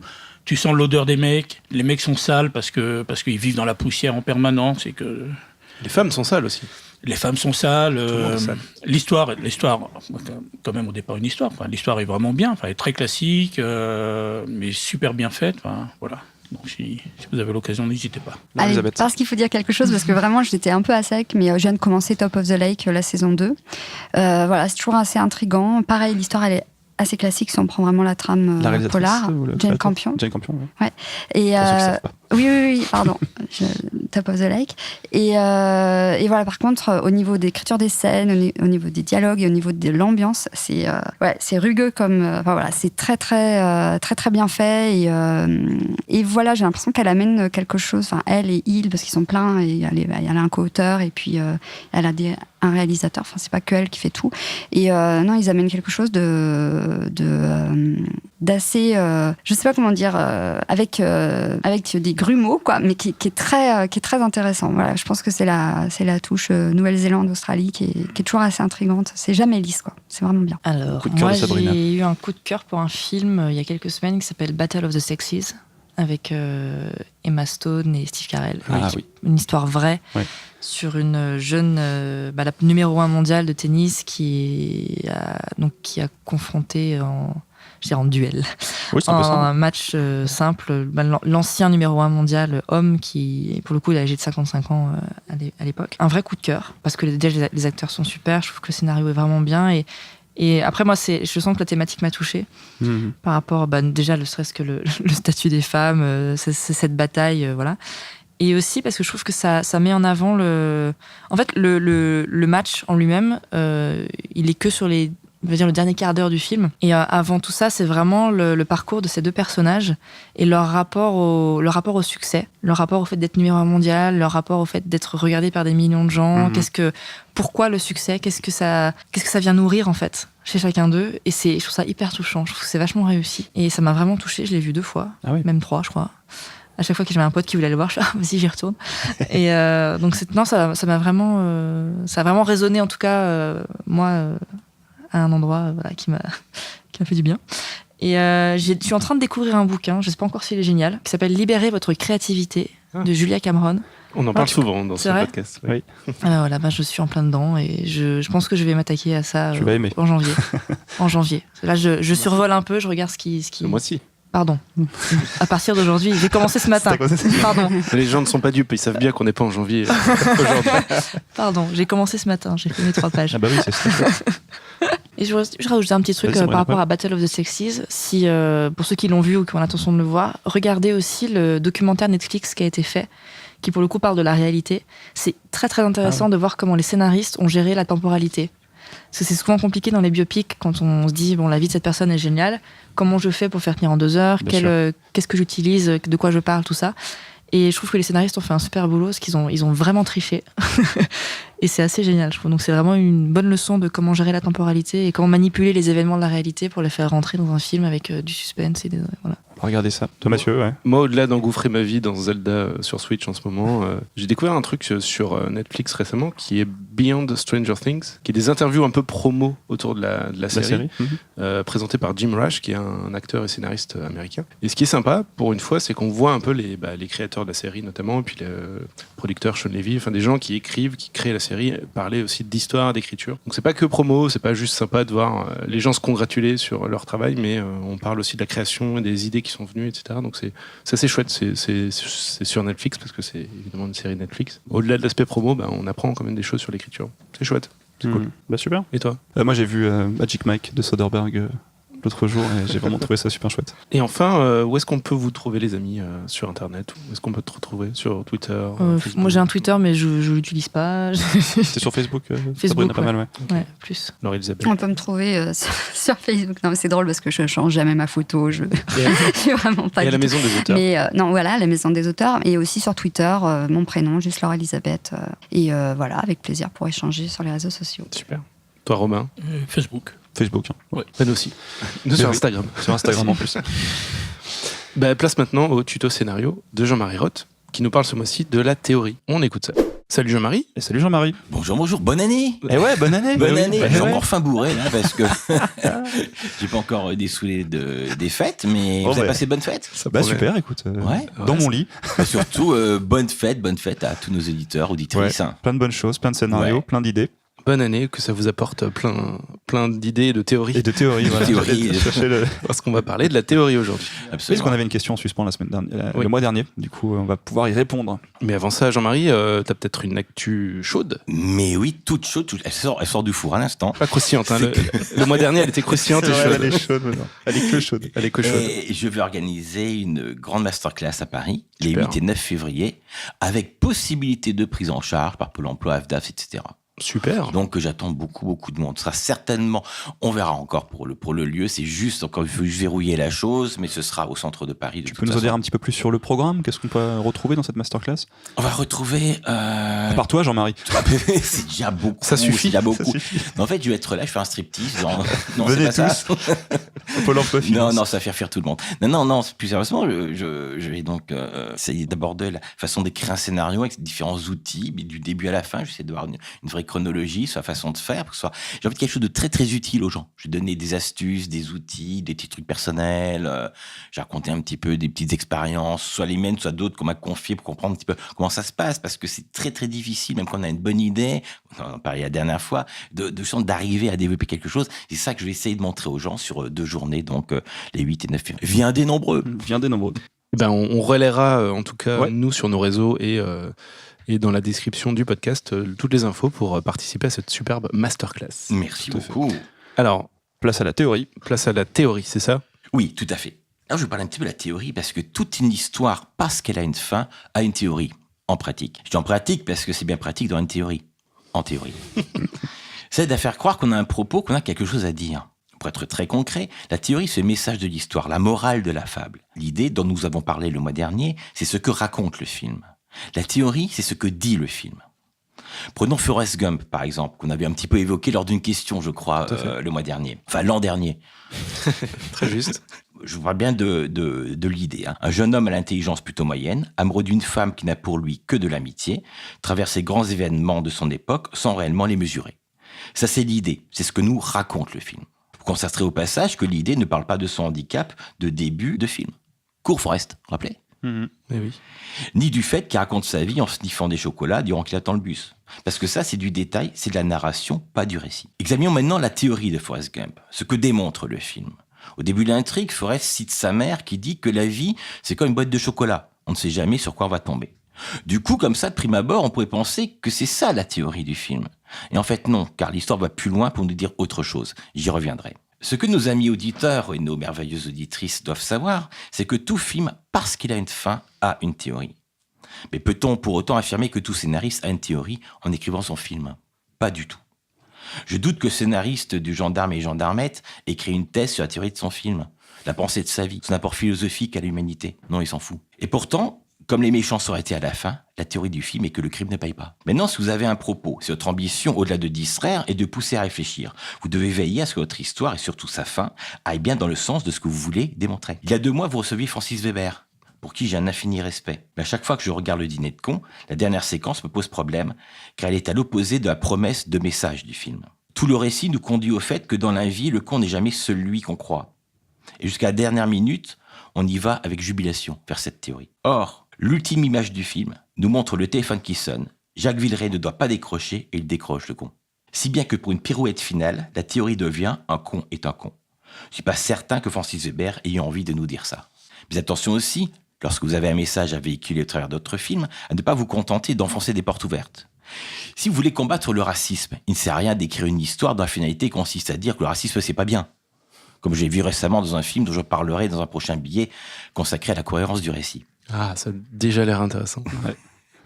Vous savez, la plupart du temps, quand on va voir en bande compagnie un film défendant un propos, en ressortant du cinéma, on discute 5 minutes de l'histoire, les restes du temps de la théorie, sans même s'en rendre compte. En disant cela, j'oppose propos et mécanique. Mais l'idéal est encore d'avoir un message fort dans un rouage costaud.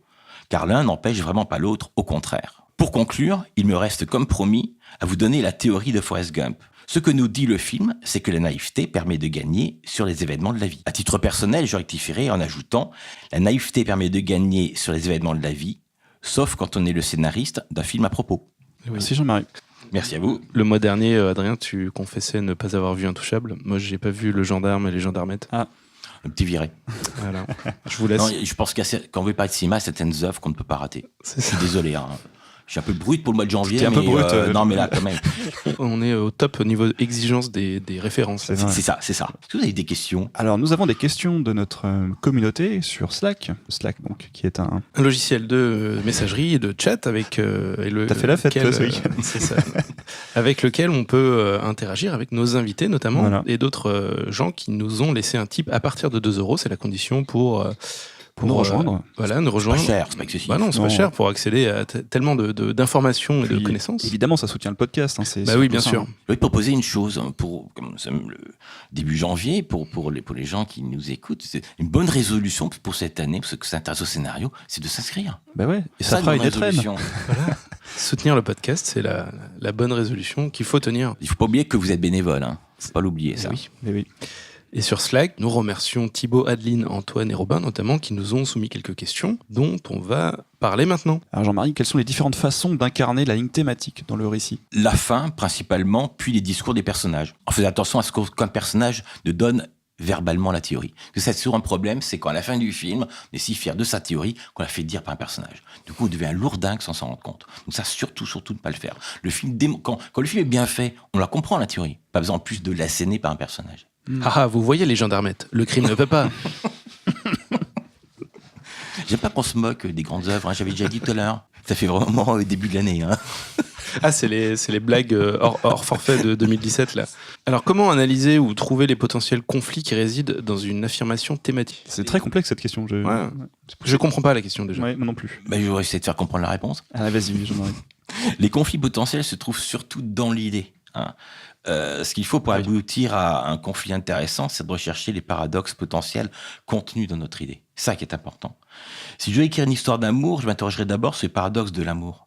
Le plus spectaculaire d'entre eux étant le crime passionnel. Mais si je veux un happy end, ou du moins pas de drame à la fin, je vais me servir de tout ce qui existe de paradoxal dans la situation amoureuse, comme l'adultère ou le sacrifice, par exemple. Oui, en fonction de là où je veux aller, j'adapte ce conflit en fait. Exactement. Il y a une question qui est très... super intéressante. Ouais. Comment cerner ce qu'on veut dire? Est-ce que parfois on veut dire quelque chose mais on sait Comment pas quoi. cerner ce qu'on veut dire? Alors encore, faut-il réellement avoir quelque chose à dire? Hein, bien souvent, on souhaite juste raconter. Après, si on veut dire, je pense que la meilleure des questions à se poser est de savoir en quoi son histoire fera avancer ou nourrira le débat, il me semble. Très juste. Moi, j'ai rien à dire là-dessus. Moi, j'ai une question par rapport à ça, parce que quand on écrit un projet de comédie, par exemple, avec un happy end, qu'est-ce qu'on peut avoir à dire À part faire rire les gens, à part... Le rire, c'est drôle. Mais c'est déjà beaucoup. Enfin, je pense pas qu'il faille toujours avoir quelque chose à dire. C'est ça le problème. C'est que malgré tout, bon, on va écrire une histoire où vraiment on est intéressé à la mécanique du récit, à ce genre de choses. Et puis après, on peut se dire, tiens, mais là, j'ai du fond un petit peu, ça peut développer un petit peu. On fait pas hyper ça. Je sais pas d'être lourd non plus. Mais on n'est pas obligé d'avoir forcément un message derrière un film. C'est pas une obligation. Ah ben ça, c'est important que tu le dises, Jean-Marie, parce que moi, c'était un petit peu une obsession, tu sais. On se pose, mais qu'est-ce qu'on veut? Voilà, bon, c'est bien de savoir un peu ce qu'on veut raconter, mais il n'y a pas de théorie. Après, même dans une comédie, la façon dont le personnage atteint son objectif Donne la théorie. Voilà. ça donne aussi la thématique de ce qu'on raconte. Mais sur ce qu'on veut dire, on peut Ça s'en en rendre dit un compte peu. après, en fait. On peut s'en rendre compte après avoir développé ou le creuser quand on nous le dit. Jean-Marie, qu'est-ce que t'en penses? Oui, on peut, mais je crois pas à cette obligation de devoir forcer la chose. Moi, je vois ça quand j'ai discuté avec des collègues. Il y en a, ils veulent absolument forcer les auteurs à trouver leurs propos, le fond du truc, etc. Non, sincèrement, parfois, mais j'ai vu des scénarios retravaillés pour donner du fond. Ah bah, du coup, ils devenaient chiants, les scénarios. Alors qu'avant, c'était un petit fil qui marchait bien, et puis on s'amusait, on était distrait, ou on avait peur, et du suspense, machin, mais ça fonctionnait très bien. Je reprends un exemple sur un scénario sur lequel on travaille, sans bien sûr spoiler ce qu'on fait. On a l'histoire d'une relation entre un père et sa fille, et on s'est dit, bah ça peut être ça le fond de l'histoire au final, c'est comment un père et sa fille peuvent renouer à la fin d'une histoire en fait. Alors qu'au début, ils sont plutôt en bisbise. Est-ce que ça peut faire partie de ce qu'on veut raconter? Se dire au final, ah bah tiens, finalement, c'est ça que je voulais dire, c'était raconter l'histoire entre deux personnes et comment ils se réconcilient, ou pas du tout? Moi, il me semble que là, déjà, on est sur une idée qui inclut quasiment le fait qu'il y ait un propos derrière. C'est-à-dire qu'on est sur une idée plus théorie. Parce que vous êtes sur des rapports humains, quand on imagine père-fille, donc ces différences d'âge, différences de génération, cette sorte du conflit, on pense que vous avez des choses à dire là-dessus, certainement. Donc là, c'est le genre d'idée où on se dit, tiens, il peut y avoir du fond. Et c'est pas du tout l'intrigue principale. Mais souvent, je pense que le fond n'est pas forcément dans l'intrigue principale. On peut avoir un peu de fond dans une sous-intrigue. Peut-être Il n'y a rien qui l'empêche. Hein. Ouais, bah voilà. Bah Du coup, Et encore une fois, c'est une chose qu'il faut que je répète à chaque fois vas-y, que je viens vas-y. chez vous. C'est très important. C'est que là, on parle de théorie, de choses comme ça. Je donne des conseils. Vous en donnez aussi. Ceux qui viennent avant moi pour faire podcast donnent aussi des conseils, des idées. Mais surtout, il faut bien comprendre que, au-delà de tout, ce qui existe, c'est le film ou le scénario. Et quand le scénario fonctionne, c'est le scénario qui a raison, c'est pas les règles. Donc, tout ce que je vous dis, si vous pouvez le contourner et que ça marche, ben c'est vous qui avez raison, c'est pas les règles que je vous donne. Voilà une bonne règle. Une bonne règle. C'est le scénario qui a raison et pas les règles. Tout à fait. Alors là, on a quelque chose d'assez... je vais tout lire pour que ce soit bien clair. Pour reprendre l'analogie de la poule et l'œuf, dans quel ordre, selon toi, Jean-Marie, doit-on procéder? Avoir une idée, la personne dit « je préfère le terme d'envie plus large » et chercher ensuite quel message véhiculer à travers cette envie, ou avoir envie de dire quelque chose, un message, et trouver la bonne idée pour le faire le plus efficacement possible. Alors, à mon sens, c'est une question qui se pose jamais dans ce sens-là. Le déclic originel s'impose à l'auteur.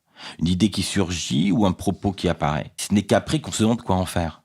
En sachant que tout ça est extrêmement mobile et bougera forcément dans la phase préparatoire. C'est de la construction du récit.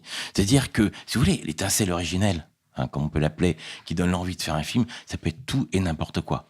Mais par contre, à un moment donné, il faut aboutir à un récit. Par quel bout on le prend, ça n'a aucune espèce d'importance. C'est clair et c'est concis. Alors, on a une question plutôt de développement personnel, comme le précise notre slacker, notre tipeur. Je pars du postulat qu'un auteur, alors je lis, je pars du postulat qu'un auteur est plutôt soit idée, soit théorie. Ma question, comment renforcer son côté faible? Quels outils pour travailler la théorie? Quels outils pour travailler les idées? D'abord, je ne suis pas certain de la justesse du postulat, mais peu importe. Pour travailler l'idée ou la théorie, il faut quand même de se poser nombre de questions et d'échafauder beaucoup d'hypothèses. C'est pourquoi, dans mes cours, ça Adrien peut en témoigner, j'utilise, parmi d'autres outils, un double questionnaire sur l'histoire et sur les personnages. Les fouiller aide souvent à avoir les idées plus claires. C'est à ça que ça sert. Et quoi qu'il en soit, nous sommes des explorateurs et la première des choses à faire est de sonder le terrain pour voir tous les trésors qu'il recèle. C'est-à-dire que derrière une idée, il faut voir tout ce qu'on peut en faire, tout ce qu'on peut exploiter derrière ça. Et pas juste se dire j'ai une idée. Le problème de l'idée, c'est qu'on met des images dessus. Alors, c'est bien de mettre des images, mais en même temps, ces images, il faut en sortir pour voir tout ce qu'il y a d'autre que les images qu'on a. Et quand on sait faire ça, on peut vraiment explorer ce scénario. Et avec mes questionnaires, on y arrive un petit peu. C'est par exemple l'histoire d'un père qui part à la recherche de sa fille, point de départ, il va falloir brainstormer pour trouver toutes les possibilités de cette histoire. Où est-ce que la fille est allée, qu'est-ce que fait le père, comment est la fille, pourquoi elle est partie. Tout ça, c'est avant d'avoir l'idée. Bah, ouais, c'est ça l'idée, ce que tu veux après dire. aussi de demander, tiens, et puis si le père c'était la mère, si la fille c'était le fils ou machin, que ça donnerait. Il faut vraiment tout échafauder. Puis peut-être que c'est l'oncle et puis la nièce. On sait pas. On peut tout échafauder pour voir ce qui est le plus juste. C'est vraiment prendre le temps de faire ce travail-là pour éviter peut-être de fausses bonnes idées sur lesquelles on puisse se tromper et d'avoir un aperçu global de son idée, quoi. Moi, je trouve ça super important ce travail. C'est très très important. Ouais. Très important. Moi, je pense vraiment que le travail préparatoire, c'est 4/5 du travail d'écriture. Et alors les outils pour justement travailler ça, tu nous conseilles quoi? Le brainstorm, là, par exemple, c'était un outil. Bien sûr, même l'auto-brainstorm aussi. On peut le faire tout seul dans son coin. Comme outil, je pense que je veux dire que tous les outils qui nous empêchent de nous scléroser, par exemple, une bonne bouteille de Bordeaux, c'est un très très bon outil par moment. Non, mais j'assure, c'est vrai, quoi. Génial. Faut pas le dire. C'est bien le podcast du mois de janvier, ça. Par contre, quand on se relit, il faut être sobre. Mais non, mais c'est vrai que. C'est-à-dire qu'il faut atteindre un état un peu détendu, dans de bonnes conditions. Il faut se détendre et surtout se dire vraiment on ne fait qu'un scénario, on n'est pas non plus. Voilà, pas se mettre une pression énorme. Moi, je vois souvent les auteurs se bloquent par une pression qu'ils se mettent. Donc, moi, je crois que la première des choses, c'est que l'auteur se décomplexe par rapport à ce qu'il fait. On fait que du scénario, on fait pas une chirurgie à cœur ouvert, c'est pas grave, il y a pas mort d'homme. On y va tranquillement. Et après, on se laisse aussi le temps. Les auteurs se mettent une pression par le temps et c'est vraiment une grave erreur. On se laisse le temps. Il vaut mieux prendre le temps de bien faire les choses. On ira beaucoup plus vite qu'en précipitant et après en refaisant puis en abandonnant. Mais c'est ça en fait, c'est ça le risque surtout, c'est de pas passer de temps de préparation, c'est l'abandon et la perte de confiance en soi. Oui, c'est ça. La dépression, la mort, le suicide. Bon bah sur cette note très gaie, on va vous souhaiter une joyeuse année 2018. Joyeuse année à tous. On te retrouve le mois prochain. Avec grand plaisir. Eh ben salut Jean-Marie. Salut Jean-Marie, à la prochaine. À la prochaine. Un grand merci à Jean-Marie pour ces chroniques qu'on adore. Merci à la Maison des auteurs de la SACD de nous accueillir pour enregistrer. Merci à nos tipeurs et particulièrement à ceux présents sur Slack qui nous ont soumis quelques questions pour ce podcast. Merci Adeline. Et merci au passage aux tipeurs qu'on a oubliés ces derniers temps. On est désolé, on fait un Vous peu êtes trop trop de choses. nombreux. Voilà. On va citer notamment La Baleine Quantique, super pseudo, bravo. Alice Rive, Laurence Tinus, Mathilde Bail, Mickaël Cesno, Julie Boumendil, Bob Harris, super pseudo. Et surtout, un grand merci à nos invités qui se sont déplacés en ce 1er janvier, le lendemain de cuite, pour venir parler du quotidien du scénariste avec nous. Sabrina Beccarine, merci beaucoup. Merci à vous. Laure-Elisabeth Bourdeau, merci également. Merci, à vous aussi. Bob Barato, un grand merci aussi. Eh bien, merci à vous. Et puis au mois prochain. Au mois prochain. En attendant, écrivez bien. Salut. Salut à tous. Au revoir. Au revoir. Au revoir.